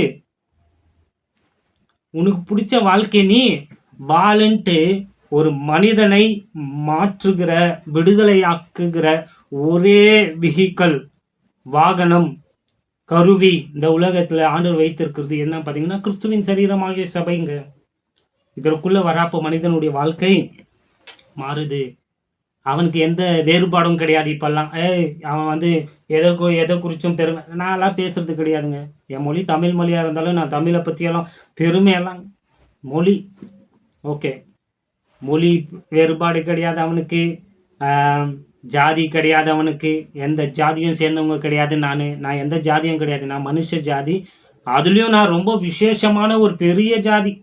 ஏன்னா நான் கடவுளுங்க, கடவுளுடைய அவயம், நான் கடவுளுடைய சரீரத்தில் இருக்கிற ஒரு மெம்பர். இது எவ்வளோ பேர், இது யூதர்களுக்கு விட தாண்டிய ஒரு மேலான ப்ரிவிலேஜுங்க. இதை பற்றியெல்லாம் இன்னைக்கு சபையில் பேசவும் மாட்டாங்க, தெரியாது. 90% டீச்சர்ஸுக்கு, பைபிள் டீச்சர்ஸுக்கு இப்போ நான் பேசுறது என்னன்னே விளங்காது, தெரியாது அவங்களுக்கு. ஆனால் கல்வி அறியாத, படிக்காத இல்லையா ஆண்டவர் வந்து ஞானிகளை வெட்கப்படுத்த வந்து பைத்தியங்களையும் பேதைகளையும் ஆண்டவர் தெரிஞ்சு கொள்றாருங்க. கிறிஸ்துவின் சரீரமாகிய சபைன்ட்டு நான் ஒவ்வொரு முறையும் சொல்கிறப்போ சாதாரண விஷயம் கிடையாது. அதற்குள்ளே எல்லாம் அடங்கியிருக்கு. இதற்குள்ளே வந்து ஒரு மனுஷன் வந்துட்டானா அவனுடைய வாழ்க்கை மாற்றப்பட்டுடும். அவனுக்கு எந்த இதன் மேலும் பற்று கிடையாது, மொழி பற்று கிடையாது, தேசப்பற்று கிடையாது. என்னப்பா அப்படி சொல்லிட்டு, ஆமாம், முதல்ல கடவுள் தான், அப்புறம் தான் எல்லாம். தேசத்திற்கு என்னென்ன செய்யணுமோ நாங்கள் செய்வோம், உண்மையாக இருப்போம், கரப்ஷனுக்கு எதிர்த்து நிற்போம், எல்லாம் இருப்போம். ஆனால் எங்களுக்கு எந்த விதமான பற்று அப்படியெல்லாம் ஒன்றும் கிடையாது எங்களுக்கு. ஏன்னா நாங்கள் கிறிஸ்துவின் சரீரமாகிய சபைக்குள்ளே வந்துட்டோம் இல்லைங்களா. கிரேக்கன் என்றும் இல்லை, யூதன் என்றும் இல்லை, ஆண் என்றும் இல்லை, பெண் என்றும் இல்லை, விருத்த சேதனம் என்றும் இல்லை, எந்த ஜாதி கேஸ்ட் எதுவுமே எங்களுக்கு கிடையாது. நீ உயர்வு தாழ்வு, இப்போ நீ ஏழை பணக்காரன் எதுவும் கிடையாது. அதை உங்களுக்கு காட்ட தான் இங்கே ஒரு ஆலயம் நாங்கள் வைத்து 4 சவுறு நாங்கள் போயிட்டு வரோம் இல்லைங்களா. நம்ம இன்னைக்கு போயிட்டு வந்தோம் இல்லைங்களா, அதற்குள்ளே வரப்போ நாங்கள் காட்டுறோம். இல்லை, நாங்கள் கிறிஸ்துவின் சரீரமாகிய சபை என்பது வந்து ஒரு கட்டடம் கிடையாது. It is a living being. நான் ஆல்ரெடி எப்போவுமே உங்களுக்கு சொல்கிறேன் இல்லைங்களா, it's not an organisation, it's an organ. இது வந்து ஒரு அமைப்பு கிடையாது, இது வந்து ஒரு உயிர், ஜீவன், ஆர்கானிசம்ங்க. இதெல்லாம் நாங்கள்லாம் ஒன்றா இருக்கிறோம் அப்படின்ட்டு இருக்கிறோம் சொல்கிறோம். ஆனால் அது நிறைய பேருக்கு புரியுறதில்லை இல்லையா. ஆனால் அதற்கு ஒரு கட்டிடத்திற்குள்ளே நாங்கள் போகிறப்ப அது உங்களுக்கு காட்டுறோம். இதற்குள்ளே வந்துட்டா பார்த்தியா, நாங்கள்லாம் எங்களுக்குள்ளே எந்த வேற்றுமை கிடையாது, வேறுபாடுகள் எதுவும் கிடையாதுன்னு காட்டுறதுக்கு தாங்க அங்கே போகிறோம்.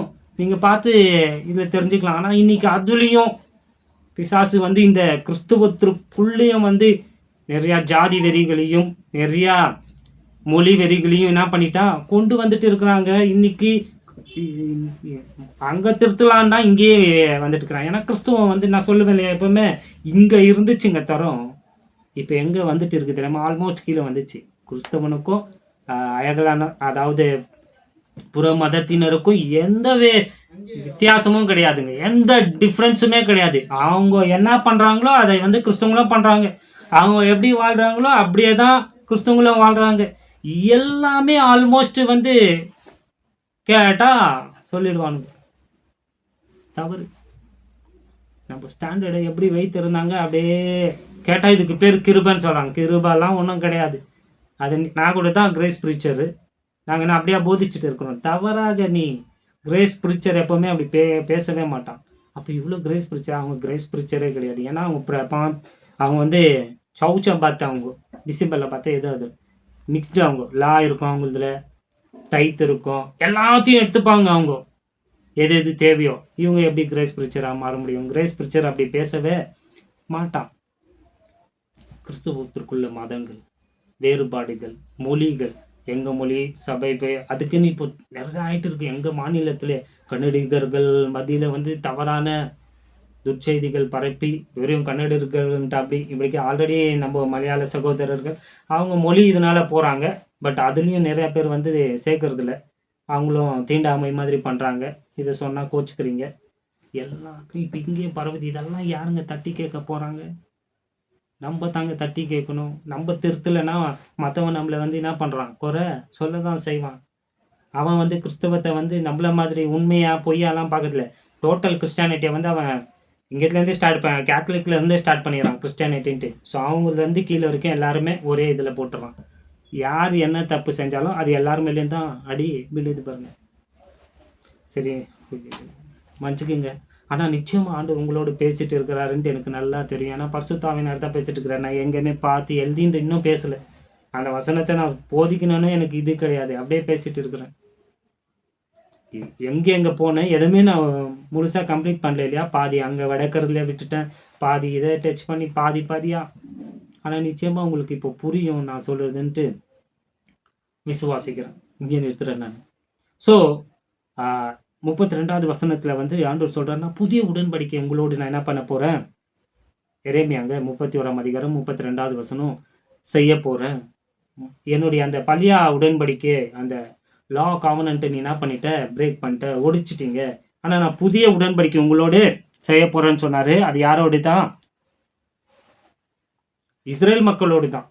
கிறிஸ்துவின் சரீரமாகிய சபையோடோ இந்த உலகத்தோடோ கிடையாது. 33வது வசனம் எரேமியா 31ஆம் அதிகாரம் 33வது வசனம் பாருங்களேன். அந்நாட்களுக்கு பிற்பாடு நான் இஸ்ரவேல் குடும்பத்தோட பண்ண போகிற உடன்படிக்கையாவது, நான் என் நியாய பிரமாணத்தை அவர்கள் உள்ளத்திலே வைத்து அதை அவர்கள் இருதயத்திலே எழுதி நான் அவர்கள் தேவனாய் இருப்பேன், அவர்கள் என் ஜனமாய் இருப்பார்கள் என்று கர்த்தர் சொல்லுகிறார். ஸோ இங்கே சொல்கிறாரு அந்நாட்களில், ஃபியூச்சர் நான் சொன்னேன் இல்லைங்க, எதிர்காலத்தில் ஆண்டவர் வந்து இஸ்ரேல் ஜனத்தோடு வந்து என்ன பண்ண போகிறாரு? இந்த புதிய உடன்படிக்கை நான் என்ன பண்ணுறேன்? செய்ய போகிறேன். இது எப்போ நடக்கும் பார்த்தீங்கன்னா, ஆண்டவராகிய இயேசு கிறிஸ்து மீண்டும் இந்த உலகத்திற்கு 2வது வருகையில் நடக்கும் இல்லையா? 1வது வருகையில் அவரை புறக்கணித்தார்கள், அவரை அவர்கள் அறியாமல் ஏற்றுக்கொள்ளவில்லை. இப்போ 2வது முறையே ஆண்டவராகிய இயேசு கிறிஸ்து அவர்களுக்காக வரப்போகிறாரு. அப்போதான் இந்த உடன்படிக்கை வந்து நிறைவேற போகிறதுங்க. அந்த வசனம் ரொம்ப அழகா இருக்கு. நாங்கள் சொல்றாரு, என்னுடைய உடன்படிக்கை வந்து நான் எங்க எழுதுவேன்? அவர்களில் மன்னிச்சுக்கோங்க, 33வது வசனம் இல்லைங்களா? நான் என் நியாய பிரமாணத்தை அவர்கள் உள்ளத்திலே வைத்து. பார்த்தீங்களா? ஸோ நியாய பிரமாணத்தை ஆண்டவர் வந்து எங்க எழுதுறாரா? உள்ளத்துல. பழையசில எங்க எழுதுனாங்க? ஃப்ரண்ட் லெட்ஸில் இல்லைங்களா? வெளியே தான் எழுதப்பட்டது. ஆனால் இங்கே ஆண்டவர் சொல்கிறாருன்னா, உங்களுடைய உள்ளத்தில் எழுத போகிறேன். எப்போ? புதிய உடன்படிக்கையில். பழைய ஏற்பாட்டில் வந்து உங்களுடைய நெற்றியில் இல்லையா? 4 ஹெட்ஸில். ஆனால் புதுசில் சொல்கிறாரு உங்களை மன்னிச்சுக்குங்க, பழைய ஏற்பாட்டில் வந்து வாசல் காலில் வந்து எழுதப்பட்டு இருக்கும், நிலவாசல் காலில் எழுதியிருப்பாங்க வசனங்களை. ஆனால் இங்கே ஆண்டவர் சொல்கிறாரு உங்களுடைய நெற்றியில் நான் வந்து என்ன பண்ண போகிறேன்? நெற்றில்னா வெளிப்புறமா இல்லைங்க, உள்ள மனதில் மைண்டில் நான் என்ன பண்ணுறேன்? உங்களுடைய ஹார்ட்லேயும் உங்களுடைய மைண்ட்லேயும் நான் என்ன பண்ண போகிறேன்? என்னுடைய பிரமாணத்தை எழுத போகிறேன். நான் உங்களுடைய தேவனாக இருப்பேன், நீங்கள் என்னுடைய ஜனமா இருப்பீங்கன்ட்டு ஆண்டவர் என்ன பண்றாரு சொல்றாரு. வாசிப்போமா? உபாகமும் 27ஆம் அதிகாரம் வசனம் 8வது வசனம் பாருங்களேன். Deuteronomy chapter 27 verse 8. அந்த கல்லுகளில் இந்த நியாயப்பிரமாணத்தின் வார்த்தைகளை எல்லாம் துலுக்கமாய் எழுத கடவாய் என்று கட்டளையிட்டான்.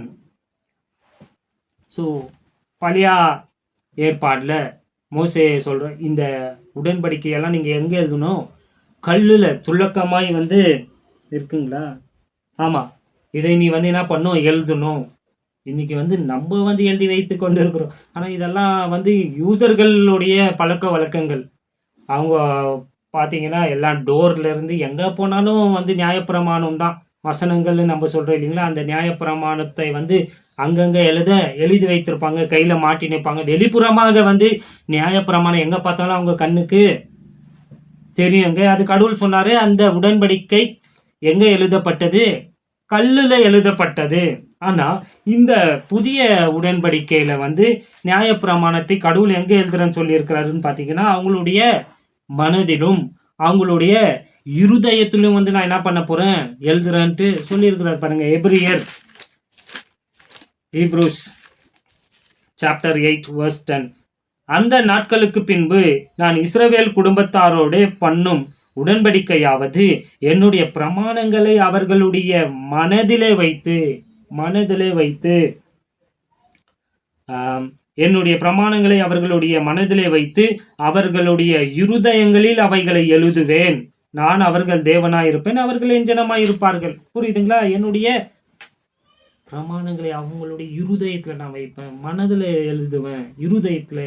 எல்லாமே ரொம்ப ரொம்ப ரொம்ப பெரிய வித்தியாசம் இருக்குங்க. பழைய உடன்படிக்கைக்கும் புதிய உடன்படிக்கைக்கும் எவ்வளோ வித்தியாசம் பார்த்தீங்களா? பழையதில் பார்த்தீங்கன்னா பழைய உடன்படிக்கை வெளிப்புறமாக கல்லில் எழுதப்பட்டது. புதிய உடன்படிக்கை பார்த்தீங்கன்னா அது இருதயத்தில் எழுதப்பட்டது. வித்தியாசங்களை சொல்கிறோம் பாருங்க. பழைய உடன்படிக்கையில் கல்லில் எழுத மனிதனுடைய செயல் தேவைப்படும் இல்லையா? ஒரு சிற்பியால் தான் எழுதணும் இல்லைங்களா? ஆனால் புதிய உடன்படிக்கையில் நியாயப்பிரமாணத்தை பரிசுத்த ஆவியானவர் எழுதுறாருங்க. எவ்வளோ பெரிய வித்தியாசங்க.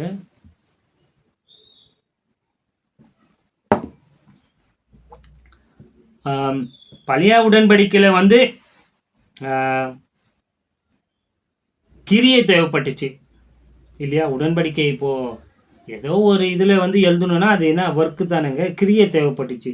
ஆனால் புதிய உடன்படிக்கையில் மனிதனுக்குள்ள அது எழுதப்படணும்னா விசுவாசம் தேவைப்படுதுங்க, ஃபெய்த். வித்தியாசங்க புரியுதுங்களா? பழையசில மனிதன் வெளிப்புறமாக எழுதணும். ஆனால் புதிய உடன்படிக்கையில் உள்ள மனதிலையும் இருதயத்திலையும் எழுதுறது. பழையதில் மனிதனுடைய செயல் தேவைப்பட்டுச்சு, வேலை தேவைப்பட்டுச்சு. ஆனால் புதிய இதில் விசுவாசம் தேவைப்படுது.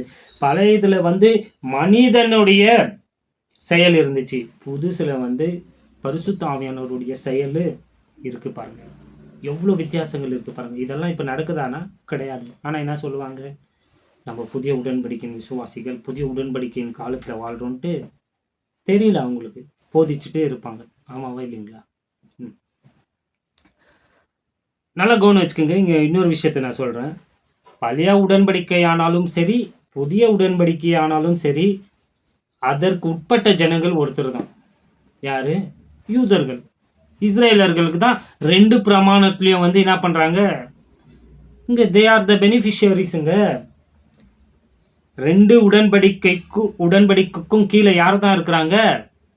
யூதர்கள், இஸ்ரேல் ஜனங்கள் தாங்க இருக்கிறாங்க. நம்ம நியாய பிரமாணத்திற்கு கீழே இல்லையே. ரோமர் 6:14 இல்லைங்களா? நீங்கள் நியாய பிரமாணத்திற்கு கீழிராமல் கிருபைக்கு உட்பட்டு இருக்கிறபடியினாலே, கீழே இருக்கிறபடியினாலே பாவம் உங்களை மேற்கொள்ள மாட்டாது. ஆமாவா இல்லைங்களா? ரோமர் 6:14 வாசிச்சு பாருங்க.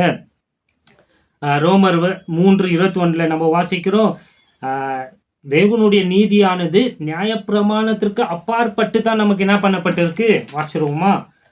ரோமன்ஸ் அப்போஸ்தலனாகிய பவுல் ரோமருக்கு எழுதின நிருபம் 3ஆம் அதிகாரம் வசனம் 21வது வசனத்தை பாருங்களேன். 3:21. இப்படி இருக்க நியாயப்பிரமாணம் இல்லாமல் தேவநீதி வெளியாக்கப்பட்டிருக்கிறது. அதை குறித்து நியாயப்பிரமாணமும் தீர்க்க தரிசனங்களும் சாட்சியிடுகிறது. தேவனுடைய நீதி எப்படி வெளிப்பட்டப்பட்டிருக்கான்? நியாயப்பிரமாணம் இல்லாமல்.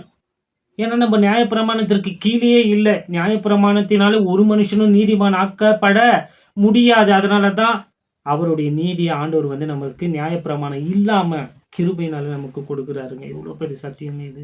ரோமர் அதே புத்தகத்தில் இருக்கிற அந்த வசனத்தையும் வாசிச்சலாமே. 6:14 பாருங்களேன். நீங்கள் நியாயப்பிரமாணத்திற்கு கீழ்ப்பட்டிராமல் கிருபைக்கு கீழ்ப்பட்டிருக்கிறபடியால் பாவம் உங்களை மேற்கொள்ள மாட்டாது. பார்த்தீங்களா? we are not under law because we are under grace. நம்ம கிருபையின் யுகத்திற்கு கீழே இருக்கிறோங்க. கிறிஸ்துவின் சரீரமாகிய சபை வந்து எந்த உடன்படிக்கைக்கு கீழேயும் கிடையாது. பழைய உடன்படிக்கை கீழேயும் கிடையாது, புதிய உடன்படிக்கைக்கு கீழேயும் நம்ம கிடையாது. ஏன்னா நியாயப்பிரமாணம் நம்மளுடைய இருதயங்களில வந்து எழுதப்படவில்லை. மாறாக கிறிஸ்து நம்மளுடைய இருதயங்களிலே வாசம் பண்ணி கொண்டிருக்கிறார் இல்லைங்களா? ரகசியம் மறைமுகமாக வைக்கப்பட்டிருந்த அந்த ரகசியத்தை வந்து ஆண்டவர் வந்து அப்போஸ்தலனாகிய பவுலுக்கு வெளிப்படுத்துறாரு. அந்த ரகசியம் என்ன? கிறிஸ்து உங்களுக்குள் இருப்பதே அந்த ரகசியம். எபேசியர் 3:17 வசனம் எல்லாத்தையும் தியானிக்க போறோம். ஆனா அவங்கள பாத்தீங்கன்னா கிறிஸ்துவெல்லாம் அவங்களுக்குள்ள கிடையாதுங்க. கிறிஸ்து அவங்க மத்தியில இருப்பாரு. அவங்க எல்லாம் அவர் ராஜாவா இருப்பாரு இல்லைங்களா? விளங்குதுங்களா இல்லைங்களா சொல்லுறது? கிறிஸ்து அவங்க மத்தியில இருக்க போறாருங்க. அதுதான் உடன்படிக்கை, புதிய உடன்படிக்கை. நமக்குள்ள வந்து கிறிஸ்து வாசம் பண்ணிட்டு இருக்கிறாருங்க. இது எவ்வளவு பெரிய ரகசியம் தெரியுங்களா? அதனால நியாயப்பிரமாணம் நம்மளுக்குள்ள கிடையாது. நம்ம வந்து புதிய உடன்படிக்கையினுடைய மக்களும் கிடையாதுங்க. நம்ம ரகசியத்தின் மக்களா இருக்கிறோம். 34வது வசனம். எரேமியா, சீக்கிரம் முடிச்சிடுங்க. எரேமியா, ஒரு கை வச்சுக்கவே இல்லை, மன்னிச்சுக்கோங்க. 34. இனி ஒருவன் தன் அயலானையும் ஒருவன் தன் சகோதரனையும் நோக்கி கர்த்தரை அறிந்து கொள் என்று போதிப்பதில்லை. அவர்களில் சிறியவன் முதல் பெரியவன் மட்டும் எல்லாரும் என்னை அறிந்து கொள்வார்கள் என்று கர்த்தர் சொல்லுகிறார். நான் அவர்கள் அக்கிரமத்தை மன்னித்து அவர்கள் பாவங்களை இனி நினையாதிருப்பேன். இதெல்லாம் புதிய உடன்படிக்கையினுடைய ஆசீர்வாதங்கள். இங்க ஆண்டவர் சொல்றாரு, படிச்சீங்களா இல்லைங்களா? தன்னுடைய நெய்பரை பார்த்து, அயலானை பார்த்து, கர்த்தரை அறிந்து கொள்ளுப்பா அன்ட்டெல்லாம் சொல்ல வேண்டிய அவசியம் கிடையாதுங்க. ஆனா இன்னைக்கு அவசியம் இருக்கா இல்லையா சொல்லுங்களேன். இன்னைக்கு கூட நம்ம சபைக்கு போயிட்டு வந்தோம். ராத்திரி எல்லாம் இல்லையா, வாட்ச் நைட் சர்வீஸ்க்கெல்லாம் போயிட்டு வந்திருப்பீங்க இல்லைங்களா? ஏன் போனீங்க? இப்ப நீங்க தான் புதிய உடன்படிக்கையின் விசுவாசிகள். ஆனால் ஏன் சர்ச்சுக்கு போனீங்க? என்னப்பா இப்படி கேட்குற? ஆமாங்க, பைபிள் தாங்க சொல்லுது. புதிய உடன்படிக்கையில எல்லாருக்குமே கடவுளை பத்தி தெரியுங்க. அவங்க சர்ச்சுக்கு போக வேண்டிய அவசியம் கிடையாது. மாறாக அவங்களுக்கு உபதேசமே தேவையில்லைங்க. எந்த டாக்டரின்ஸும் அவங்களுக்கு தேவை கிடையாது. ஏன்னா அவங்க புதிய உடன்படிக்கையின் ஜனங்களா இருக்கிறாங்க. அவங்களுடைய இருதயத்திலையும் அவங்களுடைய மனதிலையுமே ஆண்டவர் கடவுள் வந்து என்னத்தை எழுதுகிறாரு? பிரமாணத்தை எழுதுகிறாரு. அவங்களுக்கு என்னத்துக்குங்க சர்ச்சு? அவங்களுக்கு என்னத்துக்குங்க கோயில்? அவங்களுக்கு என்னத்துக்குங்க காலேஜ்? ஆனால் நம்ம என்ன பண்ணோம்? நம்மளுக்கு வந்து சின்னதுலேருந்தே ஸ்டார்ட் பண்ணிடுறாங்க நம்ம சபையிலலாம். அற்புதமான விஷயம். சண்டே கிளாஸ்க்கு போகணும், டீன்ஸ் மீட்டிங் போகணும், யூத் மீட்டிங்க்கு போகணும். இருக்கா இல்லைங்களா உங்கள் சர்ச்சிலலாம்? இல்லைன்னா உருவாக்குங்க. இருக்குதுன்னா உங்கள் சர்ச்சு அற்புதமாக உங்கள் போதகர் நடத்துகிறாரு என்பதற்கு சான்று. எங்கள் சபையில் இதெல்லாமே இருக்குங்க. நம்ம என்ன பண்ணுறோம்? போகிறோம். அதெல்லாம் தவிர்த்து சண்டே ஆராதனை மாத்திரம் கிடையாது, பைபிள் ஸ்டடிக்கு போகிறாங்க, ஃபாஸ்டிங் ப்ரேயருக்கு போகிறாங்க, அந்த மீட்டிங்கு இந்த மீட்டிங்குன்ட்டு எக்கச்சக்க மீட்டிங்குன்ட்டு நம்ம சபையிலே இருக்கிறப்போ வெளி மாநிலத்திலிருந்து ஊழியர்கள் எல்லாம் வந்து கிரவுண்ட்லேயும் க்ரூசைட்ஸ்லையும் கேம்பஸ்லையும் வந்து மீட்டிங் நடத்துகிறாங்க. ஏன் இதெல்லாம் தேவையில்லை, அவசியம் இல்லைங்க. ஏன்னா நீங்கள் தான் புதிய உடன்படிக்கையில் இருக்கிறீங்களே. புரியுதுங்களா? நான் சொன்னேன்னா இல்லைங்களா? தவறுகளை திருத்திட்டு இருக்கிறோங்க. நல்லா கவனிச்சுக்கோங்க. நம்ம புதிய உடன்படிக்கையில் வாழலைங்க. புதிய உடன்படிக்கை நம்மோடு செய்யப்பட்டது ஒன்று கிடையாதுங்க. அது யூத மக்களோடு இஸ்ரேல் ஜனங்களோடு கர்த்தர் செய்தது செய்ய போகிறதுங்க. நம்ம புதிய உடன்படிக்கை இன்னைக்கு நிறையா பேர் புதிய உடன்படிக்கையின் சபையினே வச்சுட்டு புதிய உடன்படிக்கையின் போதனைகள் டாக்டரின்ஸ் உபதேசங்கள் நல்லா போதிக்க அப்படியெல்லாம் ஒன்றும் கிடையாது நமக்கு. அப்படி ஒன்று இருந்துச்சுன்னா நீங்கள் உங்கள் சர்ச்சுக்கு போகாதீங்க தயவு செஞ்சு. ஏன்னா புதிய உடன்படிக்கையில் வந்து யாருக்குமே ஒருத்தவனை பார்த்து இன்னொருத்தனுக்கு வந்து கடவுளை பற்றி சொல்ல வேண்டிய அவசியம் கிடையாது யூதர்களுக்கு. ஏன்னா எல்லாருமே சிறியோர் முதல் பெரியோர் வரைக்கும் அவங்களுக்குள்ள தேவனுடைய நியாயப்பிரமாணம் என்ன பண்ணப்பட்டிருக்கும், எழுதப்பட்டிருக்கும். பரிசுத்த ஆவியானவர் அவங்களை என்ன பண்ணுவார், நடத்தி போதிப்பார். எழுதியிருக்கா இல்லையா? ஆனால் நமக்கு அப்படி கிடையாதுங்க. நம்ம சர்ச்சுக்கு போகணும், நம்ம வேதத்தை கற்றுக்கணும். வேதத்தில் பாஸ்டர் சொல்கிறது மட்டும் நமக்கு போதுமானதா இல்லைங்க. வீட்டுக்கு வரணும், டெய்லி வேதத்தை எடுத்து படிக்கணும், தியானிக்கணும், சத்தியத்தை கற்றுக்க வந்து செலவிடணும் சில விஷயங்கள் எல்லாம் இல்லையா? எவ்வளோ விஷயங்கள் எல்லாம் நமக்கு இருக்கு. ஏன்னா நம்ம புதிய உடன்படிக்கையின் விசுவாசிகள் அல்ல. நம்மளுடைய இருதயத்திலையோ மனதிலையோ ஆண்டவர் வந்து பிரமாணங்களை எழுதி வைக்கல. நம்ம வேதத்தை நம்மளுக்கு கொடுத்த உபதேசங்களை எல்லாம் வந்து நம்ம போயிட்டு என்ன பண்ணோம், தியானிக்க கடமைப்பட்டு இருக்கிறோம். ஆனால் அவங்களுக்கு அப்படி கிடையாது. ஏன்னா அவங்க பெற்ற அபிஷேகம் வந்து அவங்களுக்கு அதை போதிக்கும். இதுதாங்க அப்போஸ்தலர் நடவடிக்கையில் ஆரம்பத்தில் வந்து நிகழ்ந்தது. நான் சொன்னேன்னா இல்லைங்களா? வாசிங்களேன் 1 யோவான்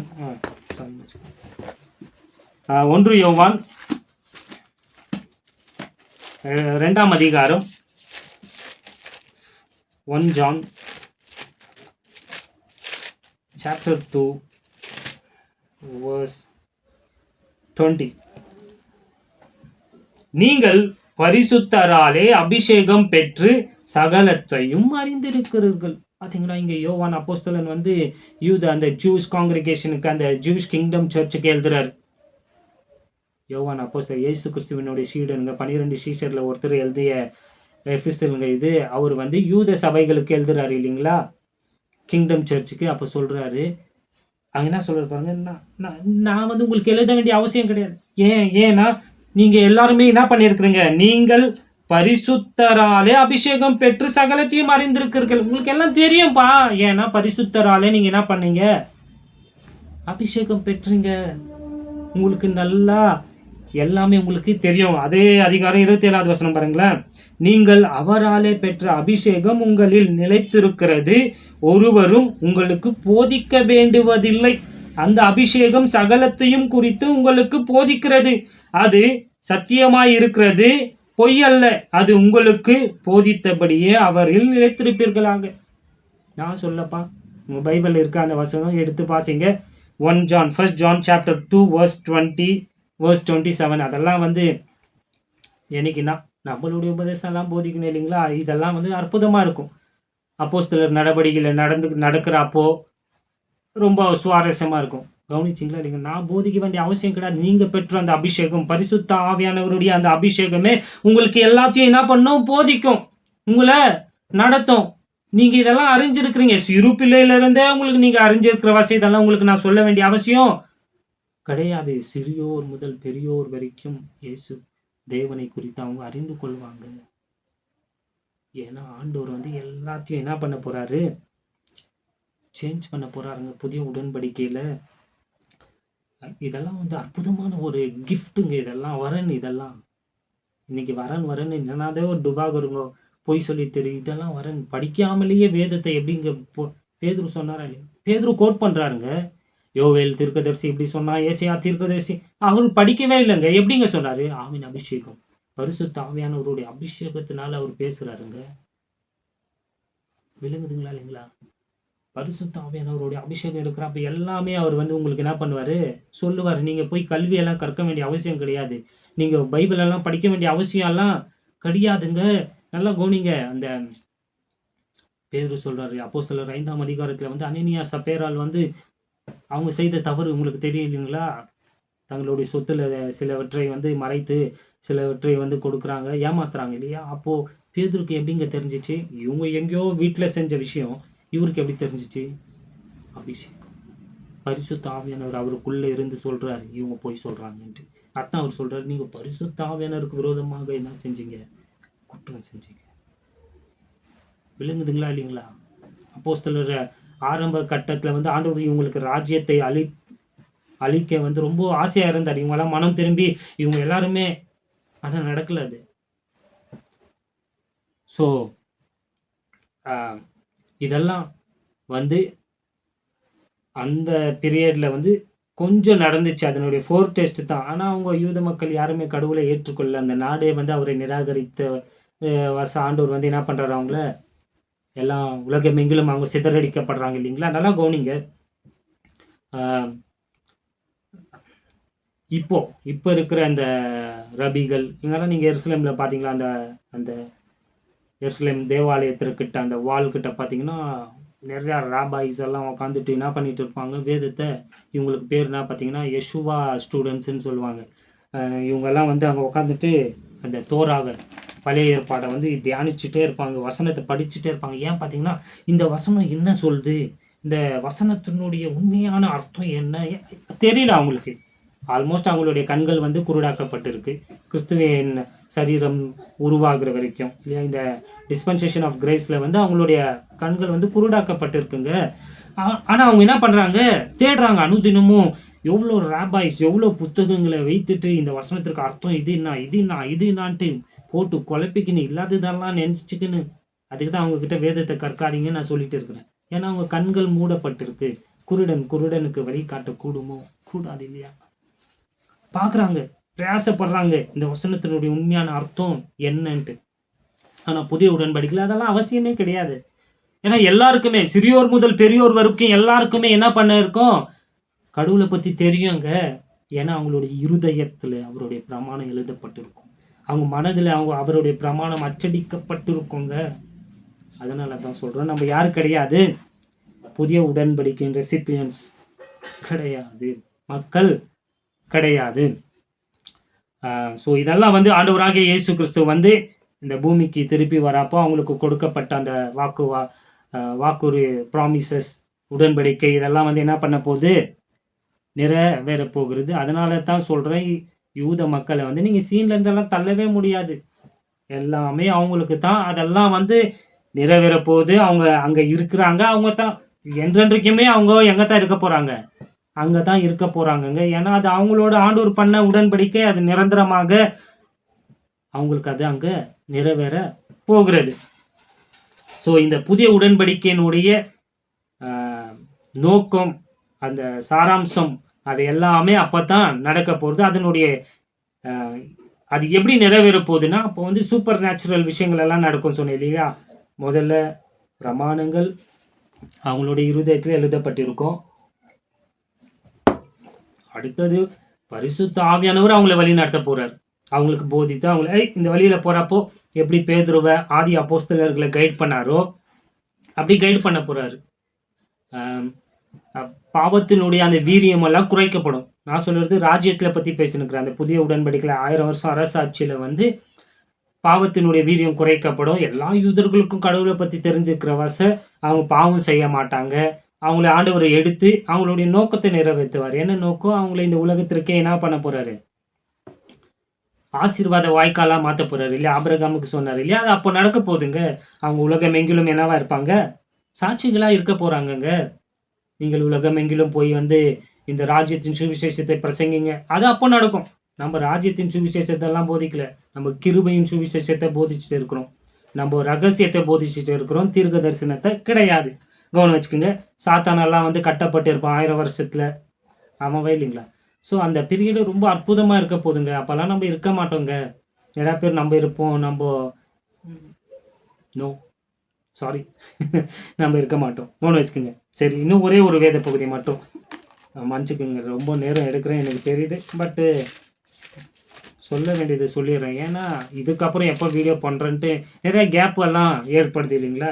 இந்த ஆண்டில் வந்து நான் ரெசல்யூஷன்ஸ் எல்லாம் எடுக்கவே மாட்டேன். ஏன்னா எடுத்தால் அது நிச்சயமாக மீறுவோன்ட்டு தெரியும். ஆனால் உறுதி கொடுக்குறேன், என்னால் இயன்ற வரைக்கும் கர்த்தருடைய வார்த்தை உங்களுக்கு நான் என்ன பண்ணிகிட்டே இருக்கேன், போதிச்சுட்டே இருக்க போகிறேன்.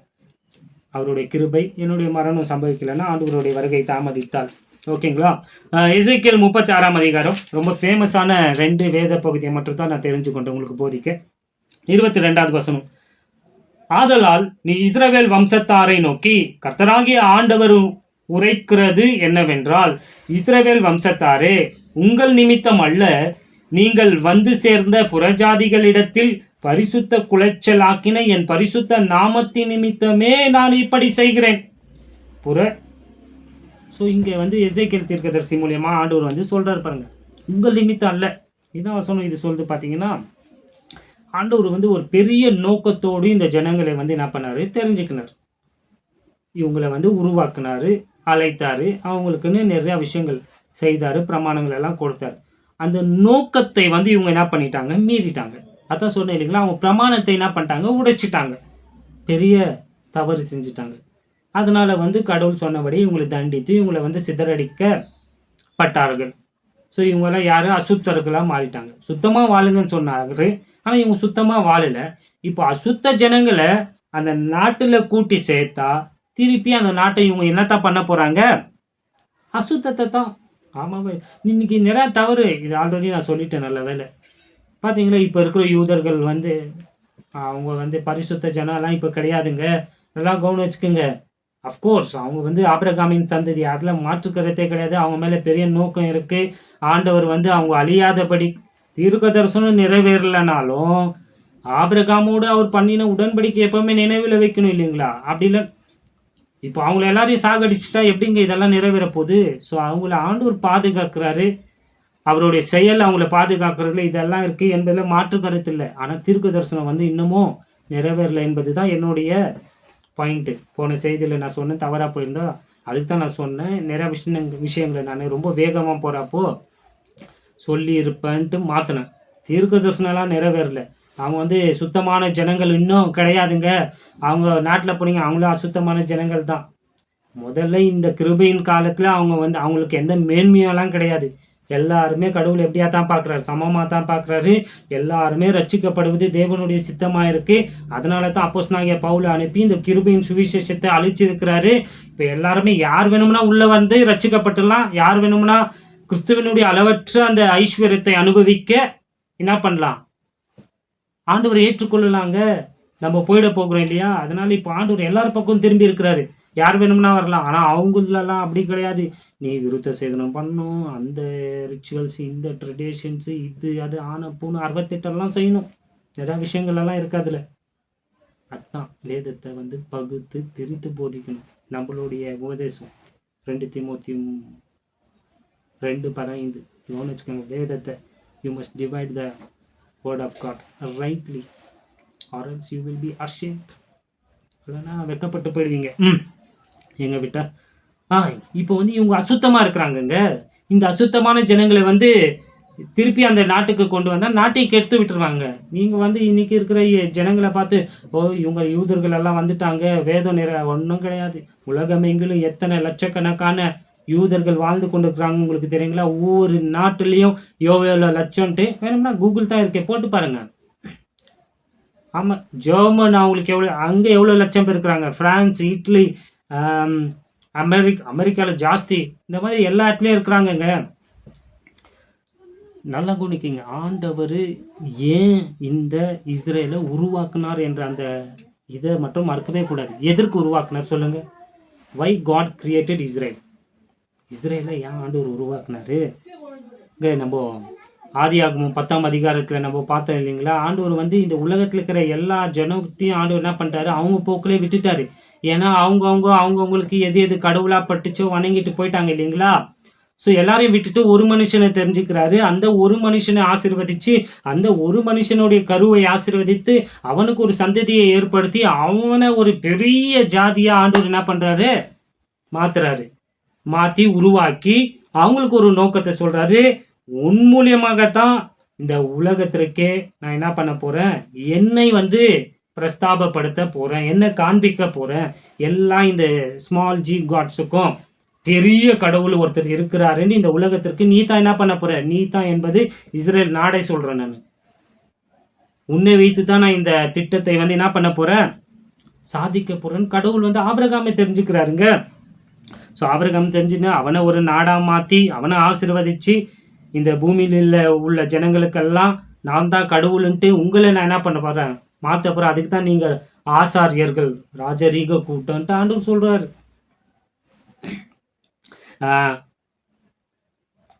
அப்போ சொல்கிறாப்பே சொல்கிறாரு, நான் தான் உண்மையான மெய்க்கடவுள்ன்ட்டு நீ என்ன பண்ணும், எல்லாருக்கும் அறிவிக்கணும். உன் வாழ்க்கையின் மூலியமாக, உன்னுடைய டெஸ்டிமனி, அதாவது உன்னுடைய சாட்சியின் மூலியமாக அப்படின்னு சொல்றாரு. ஆண்டவர் எதை செய்யாதுன்னு சொன்னாரோ அதை தாங்க யூத மக்கள் செஞ்சாங்க, இஸ்ரேல் ஜனங்கள் செஞ்சாங்க இல்லையா? யாத்ராகமும் 20 சொல்றாரு, என்னை அல்லாமல் உனக்கு வேற கடவுள் இருக்க கூடாது, there shall be no other gods before me அப்படின்ட்டு கடவுள் சொல்றாரு. அதை தான் போய் செய்கிறாங்க.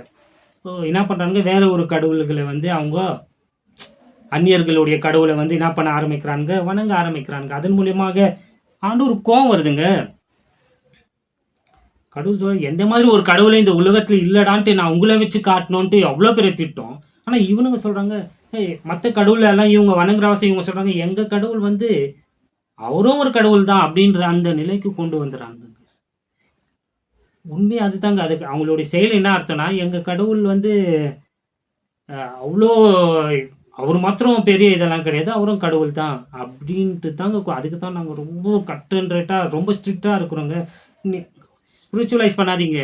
இன்னைக்கு பெரிய தப்பு வந்து ஸ்பிரிச்சுவலைஸ் பண்ணுறது தான். அது ஸ்பிரிச்சுவலைஸ் பண்ணாதீங்க. அது லிட்ரலாக நீங்கள் என்ன பண்ணணும் போதிக்கணும். ஆண்டவர் அங்கே வந்து பணம் தான் உங்களுக்கு கடவுள், பொசிஷன் சொத்து தான் உங்கள் கடவுள், உங்கள் குடும்ப மக்கள் உங்கள் அப்பா அம்மா பிள்ளை தான் உங்களுக்கு ஸ்பிரிச்சுவலைஸ் பண்ணாதீங்க. அங்கே கடவுள் ஸ்பிரிச்சுவலைஸ் பண்ணலை.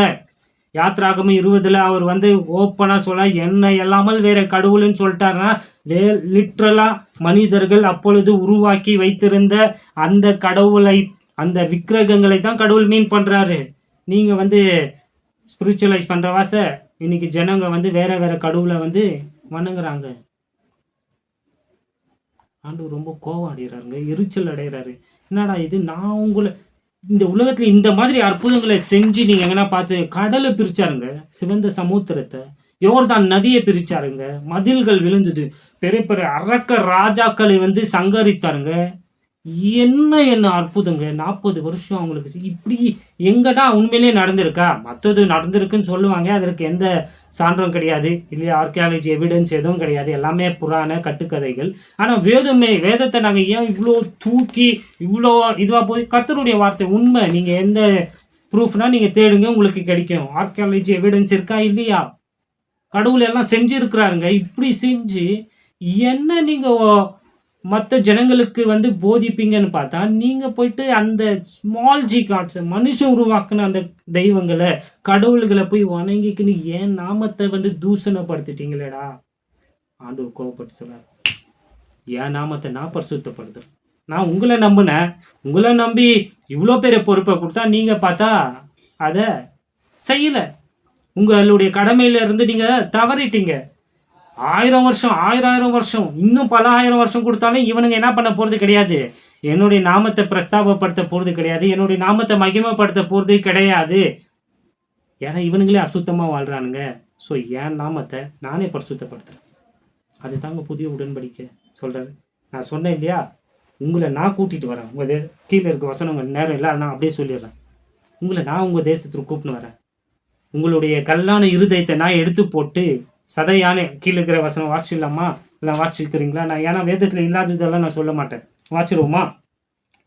நான் உங்களை புறஜாதிகளிடத்தில் இருந்து அழைத்து உங்களை சகல தேசங்களிலும் இருந்து சேர்த்து உங்கள் சுய தேசத்திற்கு உங்களை கொண்டு வருவேன். அப்பொழுது நான் உங்கள் மேல் சுத்தமான ஜலம் தெளிப்பேன்.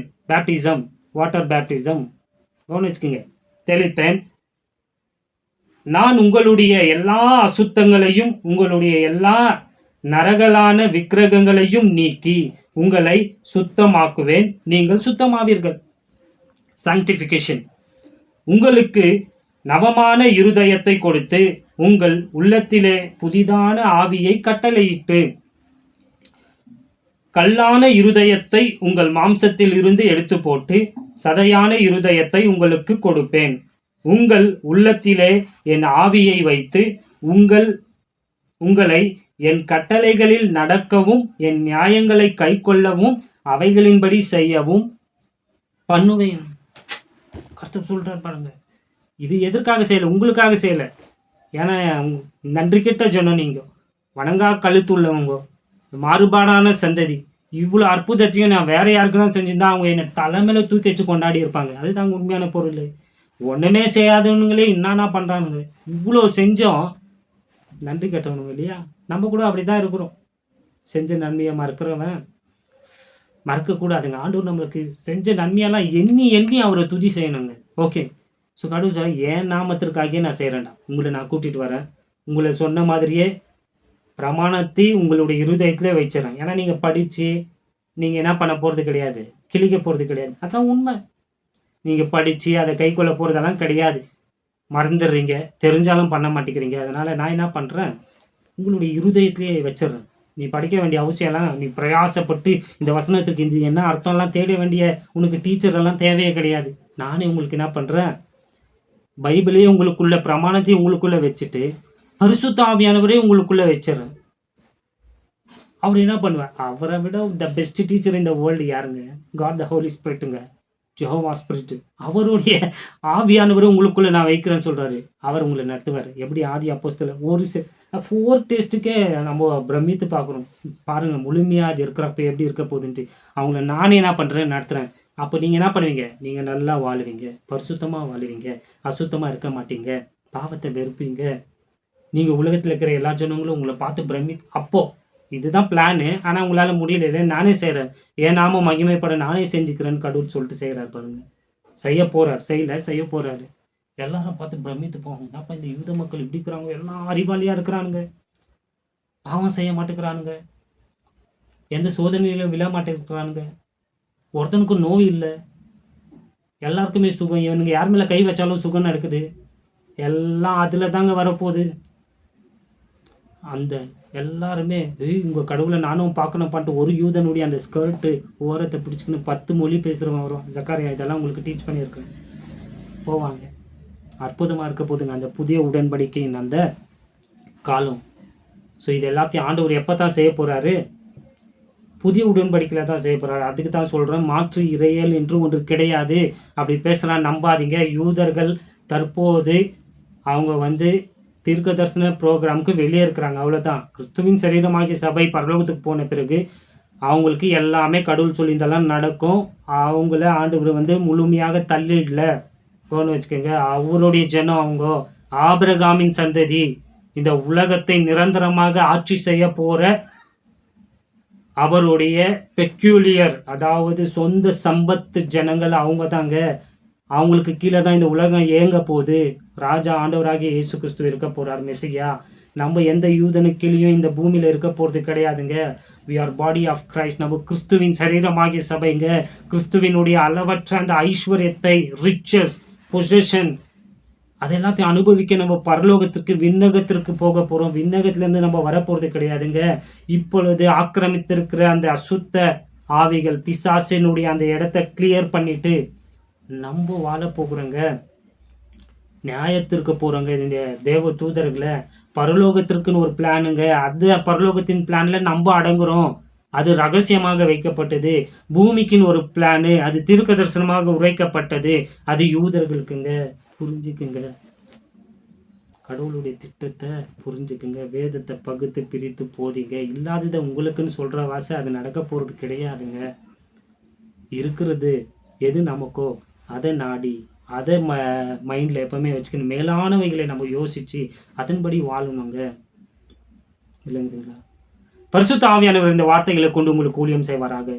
ஆண்டவராகிய இயேசு கிறிஸ்துவின் கிருபையும் சமாதானமும் நம்ம அனைவரோடும் இருப்பதாக. உங்கள் யாவருக்கும் என்னுடைய புத்தாண்டு நல்வாழ்த்துக்களை தெரிவித்துக் கொள்கிறேன். கர்த்தர் உங்களை ஆசீர்வதிப்பாராக. ஆமென்.